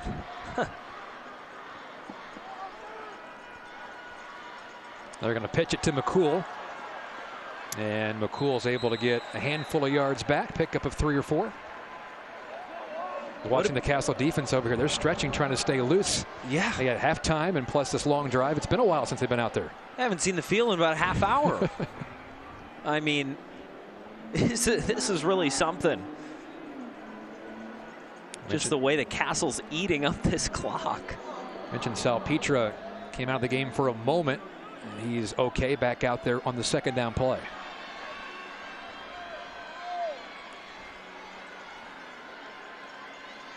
Morgan looking to throw on play action.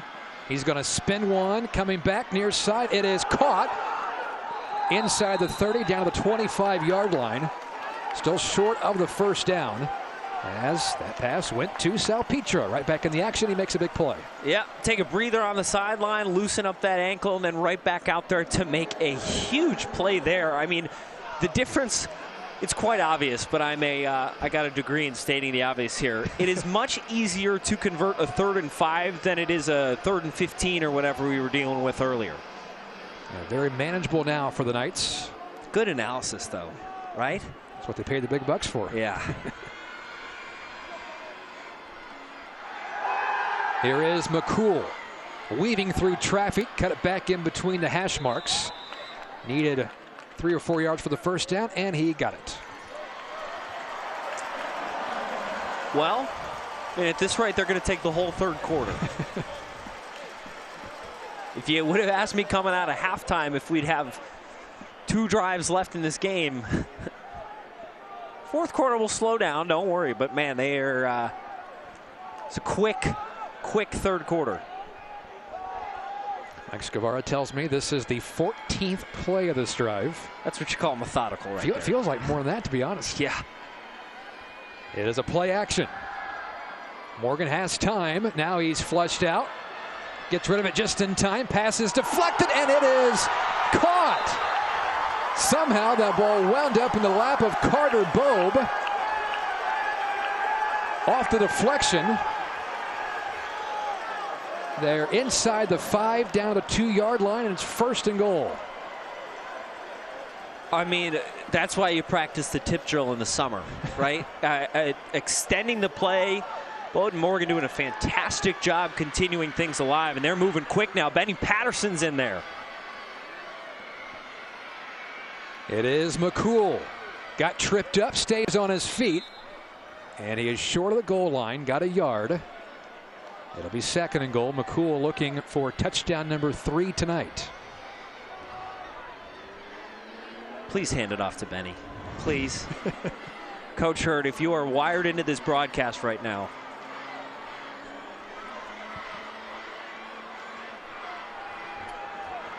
from the 1-yard line. Very heavy on the left side. Back to McCall.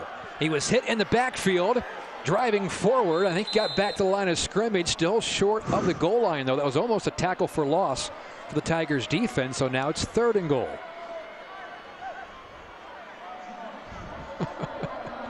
Out comes jumbo package.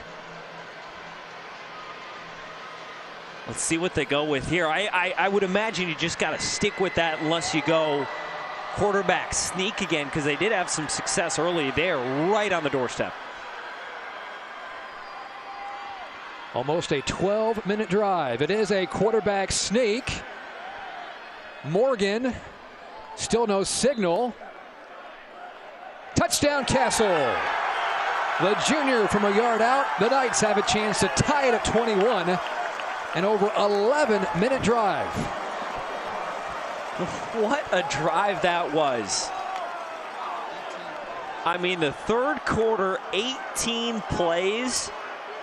You pretty much eat up the entire 12-minute clock. You leave 23 seconds to spare, and this game is tied up. What a drive. I don't think you could have scripted it any better.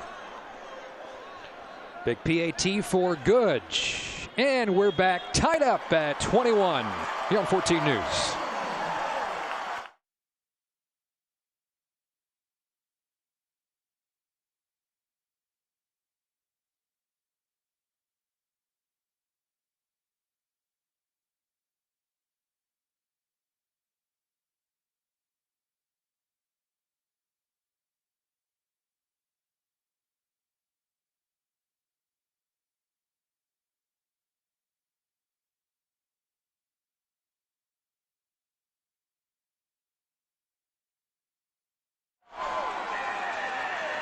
The Castle student body loving the start to the third quarter. It was the offense for nearly the entire quarter. They marched right down the field, 18 plays, 85 yards, 11 minutes, 37 seconds, and it is a 1-yard quarterback sneak from Bowden Morgan that ties this game at 21. And you think about it, the quarter started with a penalty on the kickoff, and Castle also crawled out of a 1st and 25 hole.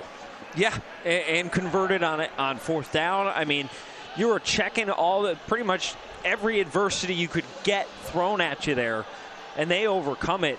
That was just a very solid drive. You can't say enough good things about that drive because they eat up a bunch of clock, take away time for more possessions for Memorial. You want to keep it out of the hands. Now, the one thing it does come back to, the Castle defense hasn't played a snap of football in about probably a little over 40 minutes at this point. Except for Benny. He was brought in on the goal line pack. Kickoff goes to Dockery, returning near side, sprinting forward, cuts back inside, and a healthy return for Dockery. Still on his feet past the 30 before he is stacked up. Okay, so same thing can be said, though, for Memorial's offense. They have not seen the field in about 40, 45 minutes here, but this is an offense that is very accustomed to making you pay right from the jump. They don't make you wait to spring a big play on you. How quick are they going to rip it downfield? Hey, Max, I just checked that 14 Sports app, and Wrights has come back to take a 21-17 lead over Mater Dei there in the 4th quarter on the west side of the bowl. I love that app. I really do. Because you can find out things like that. Fisher's going to throw here on the first play of this drive. Right on target. There is Elsterman as he navigates toward the midfield stripe. Bit shy as he gets to the 45. That's a first down for the Tigers. Tigers offense wanting to go quickly here, but I think we're going to have a quarter break. Indeed. So we go to the 4th.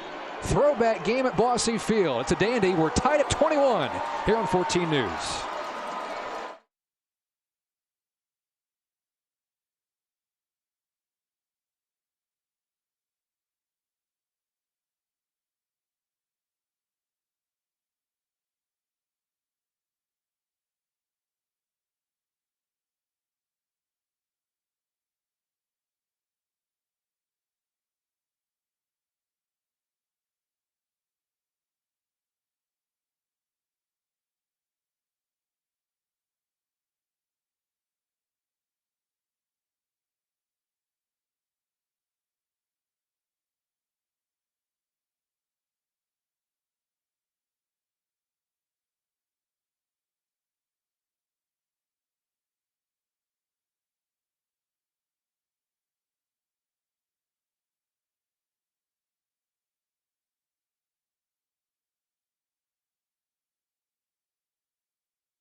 Fourth quarter starts with a 5-yard Dylan Kendrick run as we're tied at 21 with Max Parker. I'm Jevin Redmond. The game on the west side just went final.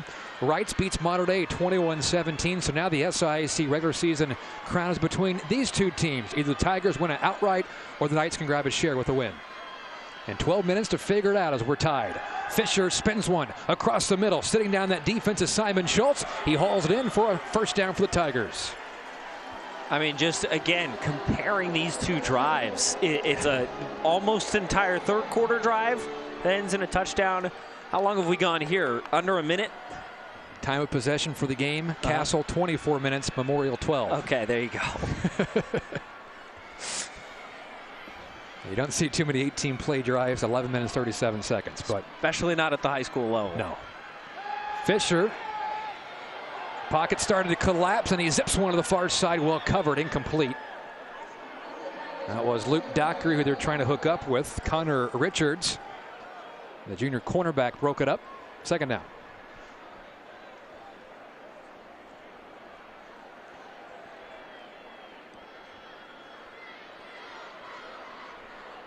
Going back to that long drive, though, you got to wonder how many more of those you're going to end up seeing. So where does the game go from here, pacing-wise?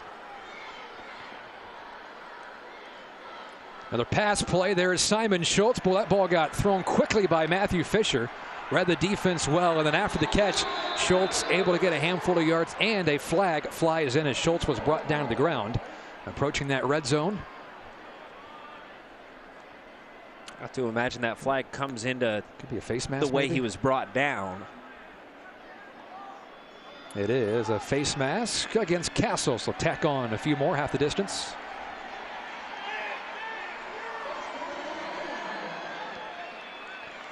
A lot of respect between these two teams in terms of head coaches. John Hurley in his 17th season with Memorial. Doug Hurd in his 19th season with Castle. They're very good friends off the football field as well, and their team's getting a test here in week 9.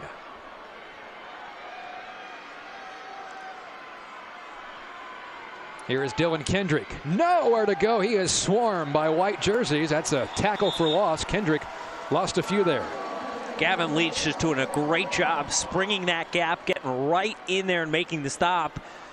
And again, that's what this defense is built upon, is you bend and don't break, you wait for mistakes to happen, or a tackle for loss, you try and get your guys behind the sticks. And now in a goal-to-go situation, force them to work with a little bit more distance.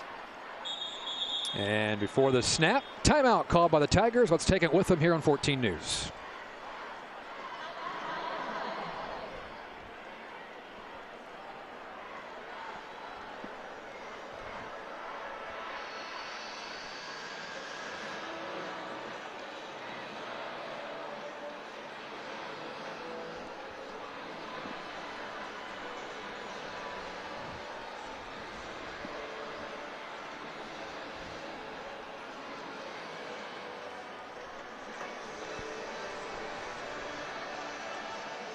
So timeout was called with 10:16 left in the fourth quarter. It's ironic, Max, because last year when these two teams played at Castle, the game was also tied at 21 apiece after 3 quarters.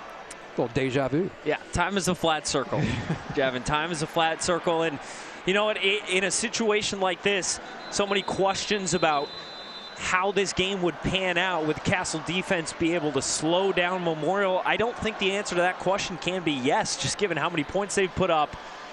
But Castle offense, they've been the ones who have really answered the call and kept pace with this Memorial offense. And this is huge right here. Castle they're faced with a deep in the red zone situation against a Memorial offense that really hasn't had many trips where they don't capitalize. Fisher on the run, throws short to his intended target, Luke Elserman. Fisher was hit hard on the throw as well, as he is slow to get up. Linebacker Gavin Leach came in and made him pay. Now it's 3rd down and goal. Fish hurting a little bit. And that's the last thing you want to see. I mean, we talk so much about how good of a player Matthew Fisher is. What a good kid, too. Of course, an excellent quarterback, but he's actually going to IU to pitch on a scholarship. Well, Tigers have to hurry here. Play clock at 5 seconds as the Castle faithful make some noise. 3rd and goal. In the pocket, pass goes across the middle, and it's caught near the goal line. Touchdown, Tigers! On 3rd and goal, the Tigers cash in. They're back on top thanks to Max Anslinger.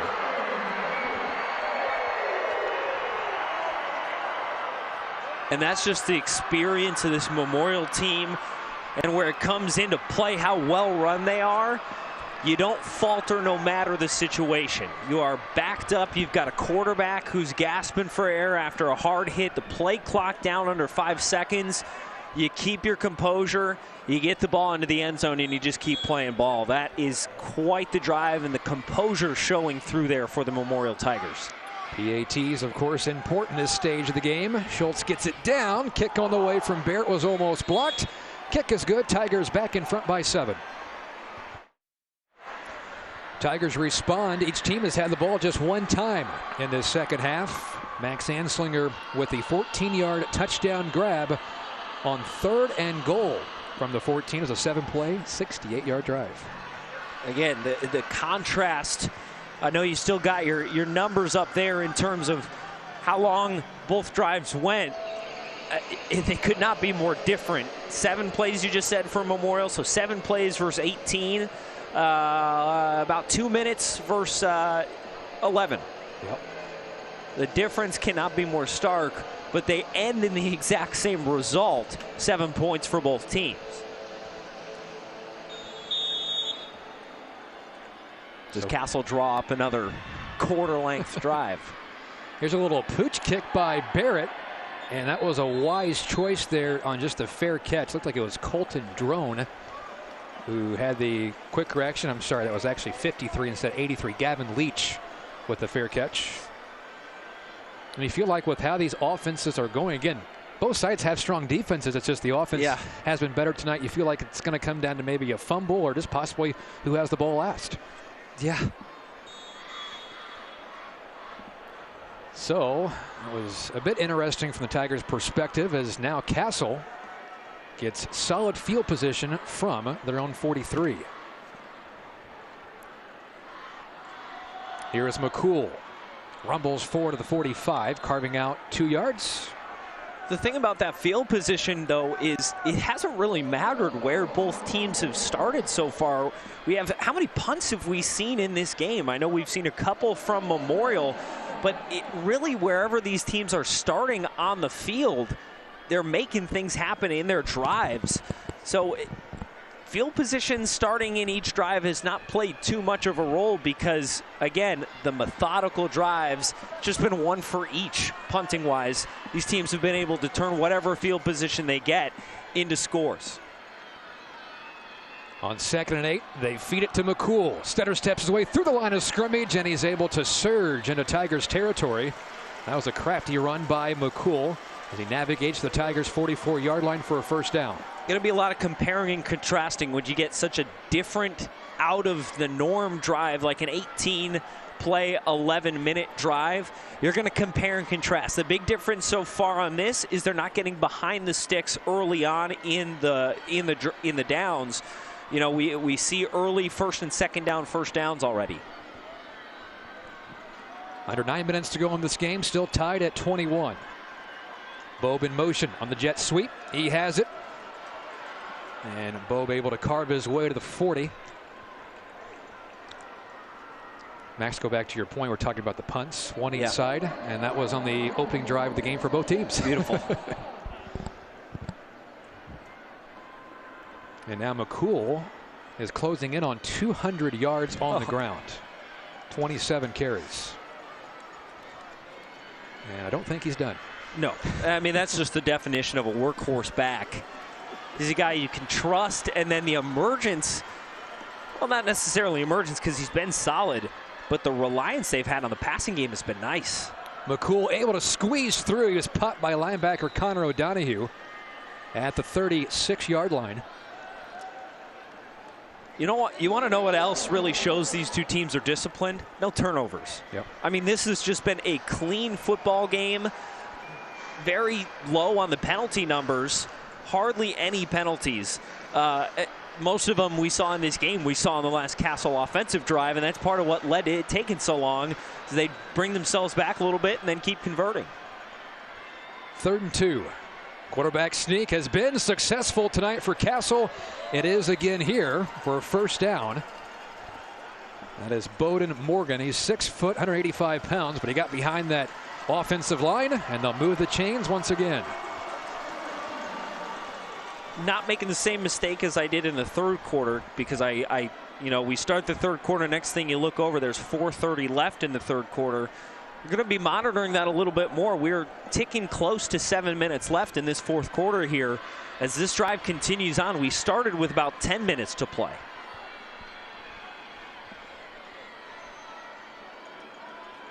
McCall again. He's tracked down in the backfield, though. And it's a tackle for loss for the Tigers defense. Queso Jean got back there quickly, but it was Alex Broshears who got his nose in there and made the tackle.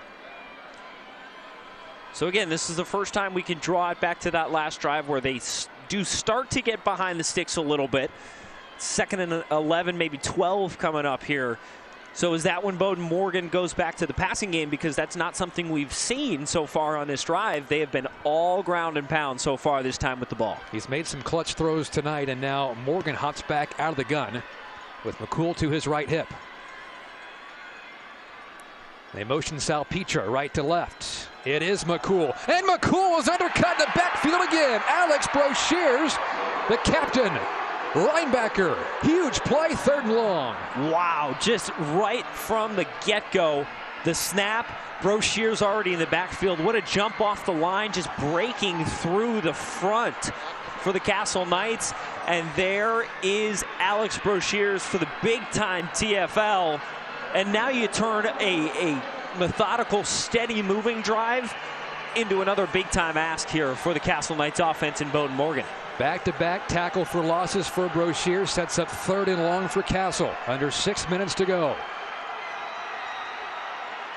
And some movement before the snap is going to make life even more difficult for Castle. And listen to the roar from the Tigers faithful on that first base side here at Bosse Field. And that's what you wanted going into this game. You wanted to be able to hear from the stands. And this is where it comes into play, having a drive coming down this way, heading towards the stands. Is Castle is going from the quiet, heading into a noise gauntlet, at least from their left ear. Castle obviously on the other side. I like how they've split the field in half here, or the stands in half. This is a huge play, and it's loud at Bosse Field. Castle try to get a chunk back to maybe set up a more manageable 4th down. The pass comes across to Kyrique McClary, and he is hit quickly.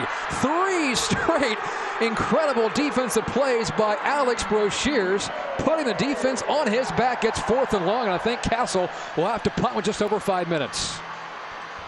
That's where you rely on your captains. You lean on them late in games. It's the guys with experience who can come out here and say, you know what, when you need big-time plays, I'm going to make them. Punt away by Salpetra. Fair catch called by Elserman. And the Tigers will take over with 4 minutes and 47 seconds. And now the Castle defense has to get a stop to give the Knights a chance. And you think about it, this is only the 2nd offensive drive of the half for Memorial.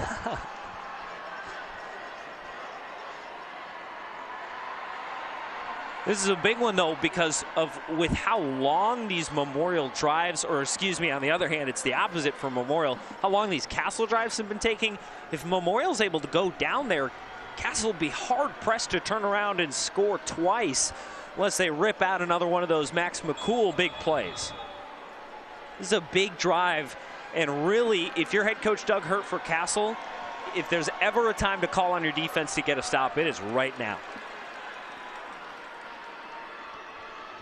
Pass play on 1st and 10. Fisher lobs it. Far side, caught Dockery. Sprinting forward, and he is punished by Connor Richards. But a big chunk play for the Tigers of around 20 yards, and they'll move the chains. And again, you said it right there. Chunk plays. This is where Memorial really gets their damage done. It's a comeback route on the far side of the field for Luke Dockery. You see a guy in the secondary for Castle slip, loses footing. Matthew Fisher, he's just a guy you can trust to get the ball where it needs to be. If he's got an open receiver, he's going to put the ball in his hands. Now they go to Kendrick. Aggressive running through the tackles. Gets 4. That's the thing, you know, most teams you would think, hey, in the situation, keep the ball on the ground, let that clock run. But you have so much trust in Matthew Fisher. Came in completing 70% of his passes, no interceptions this year. At 2nd and 6. That is wild that we have between both quarterbacks no interceptions. But yeah, as you were saying, this is it's the kind of offense and the kind of players that really defy, you know, situational football. You'd think you would just keep on the ground game, But with a guy as dependable as this in Matthew Fisher, it's not the time to change it up. You haven't done it all season. Keep it where it's at. Play clock was at 1. Here's some trickery on the end around with Dockery, but it fools no one. Gavin Leach sniffed it out, and the Tigers lose 3 yards. 3rd and 9. Well, I say it every time that there's a 3rd down because that's what you do in football. You say big 3rd down here, but I really mean it this time. I said it before, but I mean it. This is a big 3rd down here. If Castle can get the stop, especially ticking under 3:20 to play in this football game, that would be huge to give the ball back to the Castle offense and give them time to play. But Memorial, they specialize in getting as many yards as they need. Can Fisher make a big throw under pressure? Just throws it down the field. Coming back, Elsterman is interfered with. Pass interference will set up a 1st down for Memorial. Pass was underthrown a bit. Defender never turned around, and there's also heads-up play by Elsterman to make sure he got that contact. They didn't see it. They didn't see the ball. And Fisher just had to get rid of it because he had several Knights defenders breathing down his neck. That's where the advantage goes right back to the offense in a jump ball like that. You had 2 defenders for Castle who were looking straight at Luke Elsterman, wondering if he was going to keep going. All Luke has to do, turn around and see the ball floating at him. Just make the effort towards the ball. You got 2 defenders kind of grabbing you, putting your hands, restricting your ability to get back to it. It's going to draw a flag every time. Castle fans didn't like it, but looked like there was plenty of contact before the ball got there. So now the Tigers will try to milk some of that clock with 3 minutes to go. And they go to Kendrick on a pitch play to the right. Kendrick is met again in the backfield. Gavin Leach. So it was Brochier's on Memorial's side, and now it's Leach for Castle. And head coach Doug Hurt will burn a timeout with 2:52 to go. Yeah, and again, going back to that play with Luke Elsterman and the penalty, as a defender, that's just the situation where you need to leave no doubt in the official's mind, because obviously you've got the rules that you're looking at, but it's the situation too, going deep down the field. Matthew Fisher on a big-time 3rd down. If you're a defender, you can't give any open window, any opportunity for the ref to make that play, because again, if you're close, if there's contact, they've just got to throw the flag. We'll reset here with the timeout. So Castle just used their first, which means they have 2 remaining. The Tigers have just 1 left as they lead 28-21. Memorial scored the first 14 points of this game, led 14-0 after the first quarter.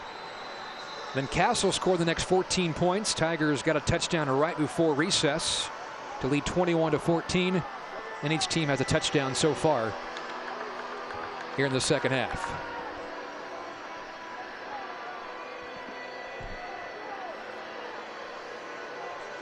Again, Wrights beat Mater Dei 21-17. So the SIAC regular season title is between these 2 teams.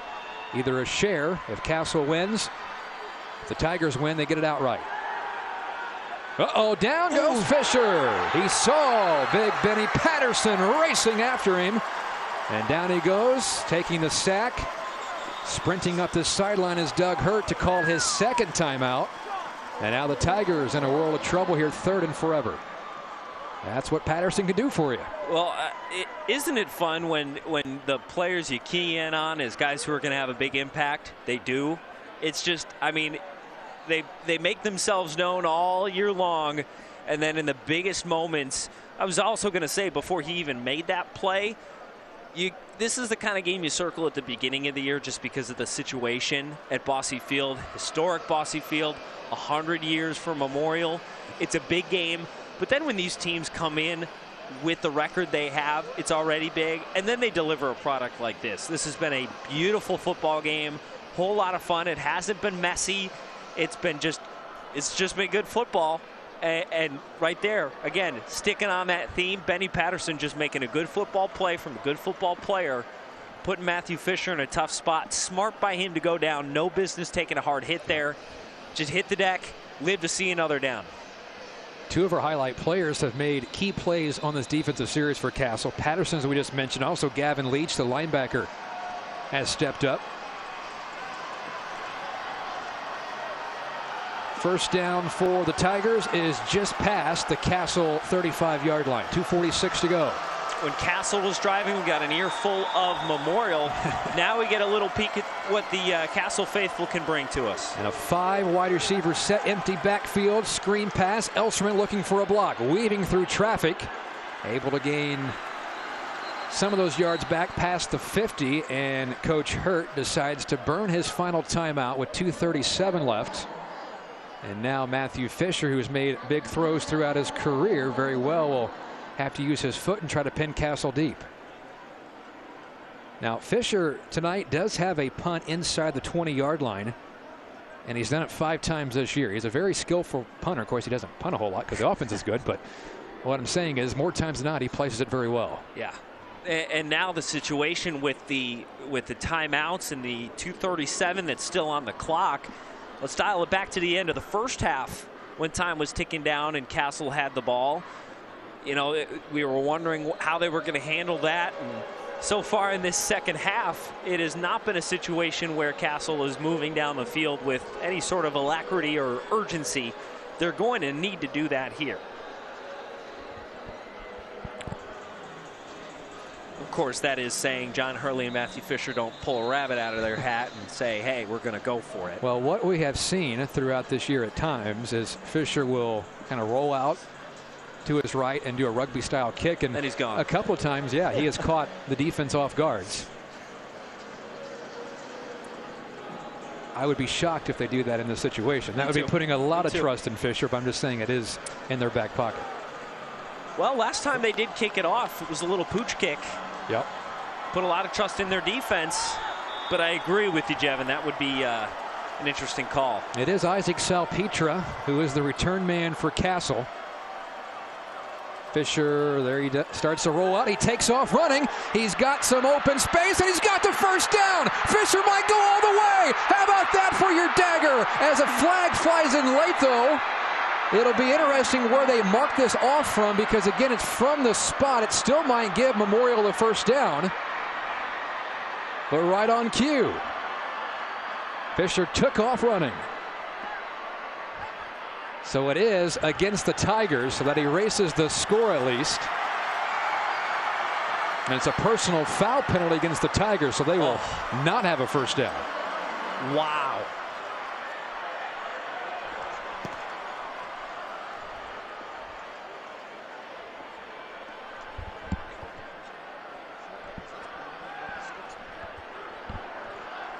Interesting to see how this plays out, but wow, you go from a situation where it is a very long fourth down and they go for it. What are we going to have here? So looks like they're marching back further, though. Wow.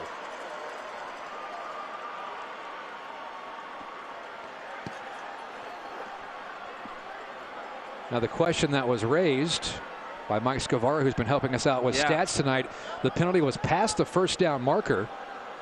So he was thinking from the spot it would still be a first down. And then you mark it off from where the penalty was, but they're still showing fourth down here on the near side. Okay. Looks like it's still a fourth down and 7. Well, Command C what I said earlier about the going for it, and Command V paste the same thing. We're going to chat about it here. Head coach John Hurley now wants to use his last timeout. Okay, so you go from a situation of there's no way they go for it with 4th and 12, and now what do you do? We'll have to find out, right? Wow. So now both teams out of timeouts here with 2:27 remaining. Okay, so pros and cons, time to make a pros and cons list. I mean, you could see the thing. Looking back, I think that pooch kick that Memorial kicked off earlier says they've got a lot of trust in that defense that they've got, and they just went for it too. That's another sign of trust that they have in their defense that, hey, you know what, if they don't get it, we're okay with it. You'd think, though, if they were going to go for it here, Fisher wouldn't start it all the way back in punt formation, but let's dial it back to that 4th and 12 or 4th and long. He was so far back and he almost took that to the house. We'll see if Fisher kicks it away this time, and he does. High spiraling kick. Salpetra lets it bounce. And it's another well-placed punt by Matthew Fisher. Inside the 10. Inside the 10. Okay. So the Knights will have to go about 90 yards, no timeouts with 2:16 left. So Castle did their job, though. The defense, Doug Hurt's defense, put the offense in a position where they can go down and tie this game. And from our angle, it's hard to see exactly where they spot it, but looks like it's about the 6 or 7 yard line. Yeah. So 90+ yards, we'll go with that. Works for me. Maximus McCool does have a 76-yard touchdown run tonight. He's in the backfield with Bode Morgan, the quarterback.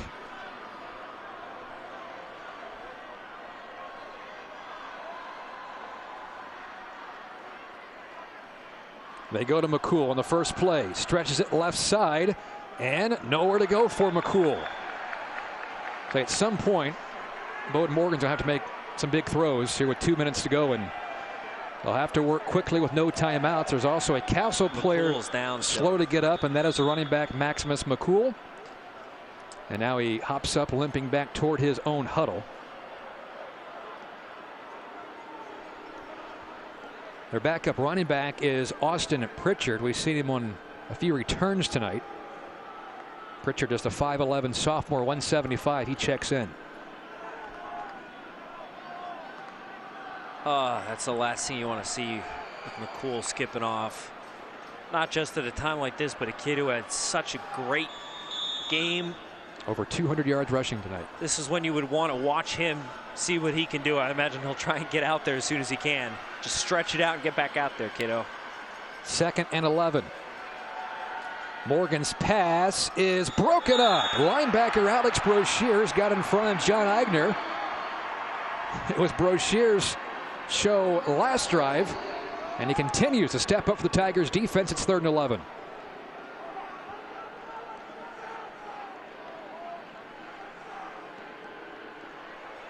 All right, here you go. Find the best play in your playbook that you can to get 10 yards here.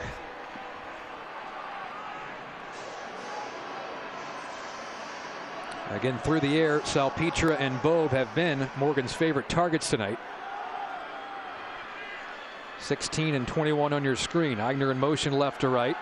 Dropping back to pass. They set up the screen. Backup running back Austin Pritchard with the catch. Stiff arms, and he is lassoed down inbounds by Connor O'Donohue. Short of the first down marker, so the game on the line. This next play, it's 4th down. Should be about 5 yards that they need to gain here.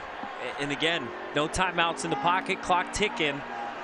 Obviously, you're going to keep the offense out there, and this is, you just need to go, because at this point, even if you get it, you're going to be working with just a little bit over a minute. Game on the line. Here comes the pressure. Pass comes out to Pritchard. He gets the first down.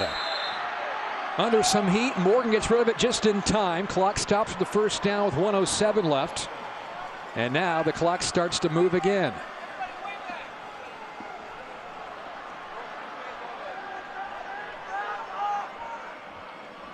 No timeouts for either side.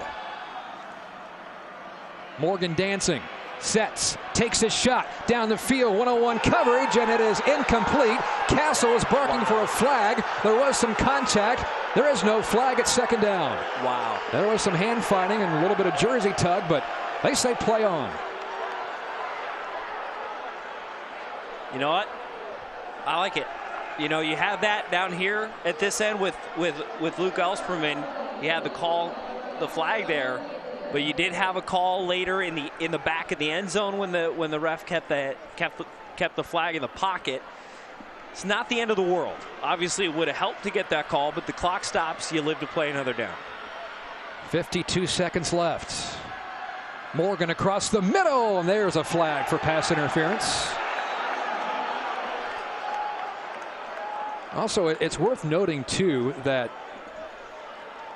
rule difference in high school, let's say it is a 30-40 yard pass attempt, it's pass interference, it's not from the spot. So in the situation, if you're a Tigers defender and you get beat, it's worth taking the penalty. Why not?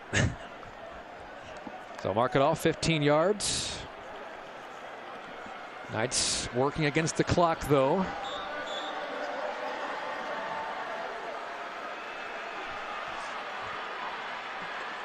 Morgan, 3-step drop. Throws it to Pritchard, and it's incomplete. I mean, I think with the arm of Morgan, we've seen a lot of good looks from him tonight, but feasibly, when you're at the last play of the game, what yard line do you think you need to be at? I would say you need to, obviously you need to be on the other side of the 50-yard line to get that ball to the end zone. How close do you need to be? We haven't really seen him totally air it out tonight. 4 wide receivers set on 2nd down. Deep drop by Morgan. They set up to Pritchard, near side. Pass is caught, and he is chucked out of bounds right around the 1st down marker. Joseph Hickey came over and shut him off. Looking at the official closest to us, he's about a half yard shy. 34 seconds left as Castle is approaching the midfield stripe. And again, as you get closer and closer to 30 seconds and under, that's when you need to start really limiting your plays to ones that are on the outside, right by the out of bounds lines, where you can catch it, gain all the yards you can, and duck out of bounds. Empty backfield now for Castle. Here comes the pressure. Pass across the middle is incomplete. Elserman came up on the coverage, had a hard hit from behind, and the Castle receiver slow to get up. That's the tight end, actually, John Eigner. So now once again, game on the line. Castle has already converted 1 4th down play on this drive.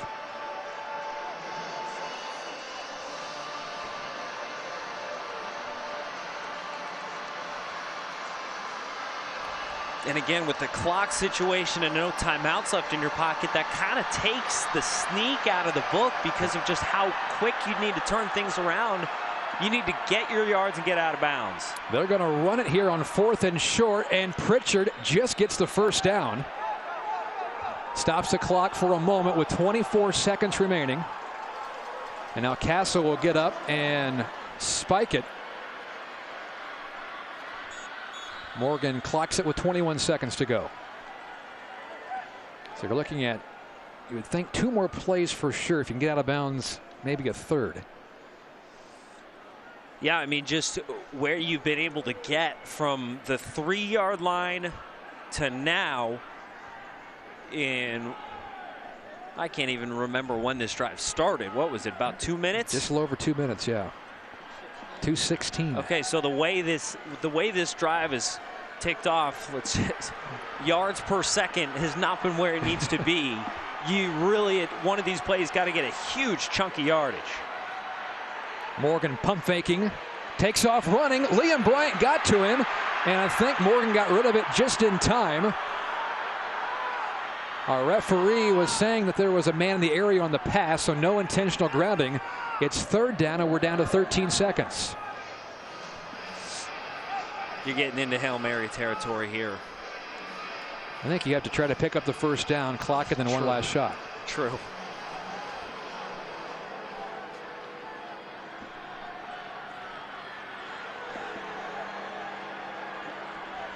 Where do you start getting tricky with laterals? Chance of defense. Ring out through Bosse Field. Here's the pass across the middle. It is caught by Salpetra, and now the laterals start. Back to the quarterback it goes. It comes near side. This is Maximus McCall out of bounds. Time runs out. The #1 team in Class 3A runs the table. Memorial, your 2024 SIAC champs. 28-21 is your final.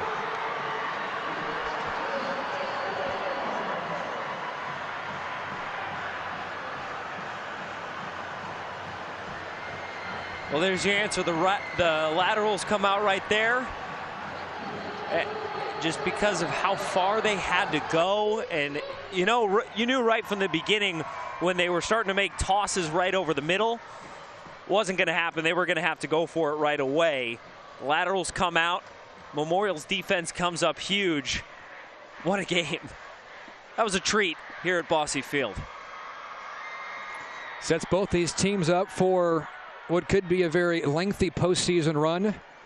Memorial next week will begin play in the Class 3A Sectional 32 against Mater Dei.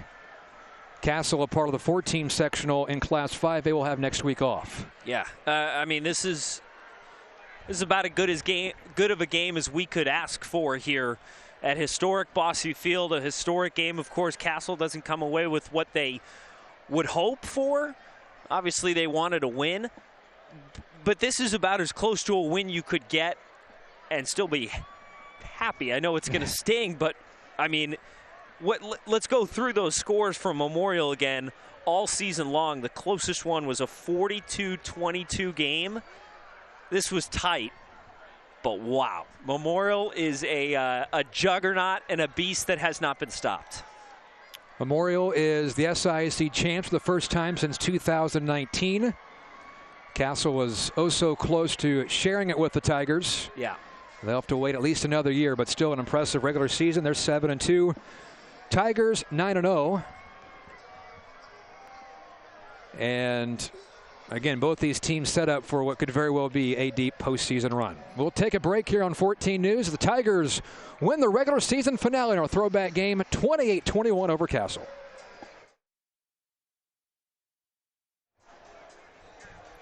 Welcome back out to Historic Bosse Field. What a game it was. Final score here, 28-21. The Memorial Tigers come out on top and claim what was I looking for there? Sole grasp, let's call it that. Sole grasp of the SIAC title.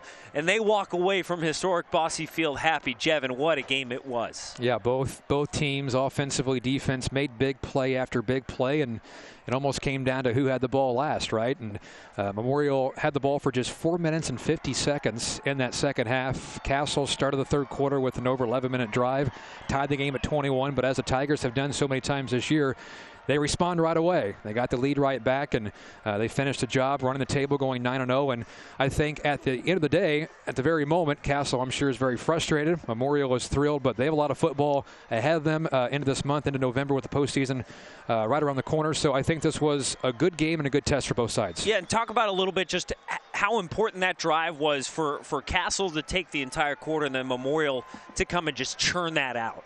Yeah, you had all the momentum on the Castle side, and plus you're thinking the Tigers defense was on the field for almost 12 straight minutes. We saw Memorial use a timeout to try to get some rest during that drive. So not only respond with points, but just being able to move the football, give the defense a bit of a break. And certainly had to point out linebacker Alex Broshears. He made a couple of big tackle for losses there in the fourth quarter against Maximus McCall. Also had a pass breakup, and he was just flying all over the place. But just a well-played game. It was clean on both sides, not many penalties. There were no turnovers, and everyone that came to Historic Bosse Field got their money's worth. Yeah, they absolutely did. It looked great here, and then the product delivered out here on the field.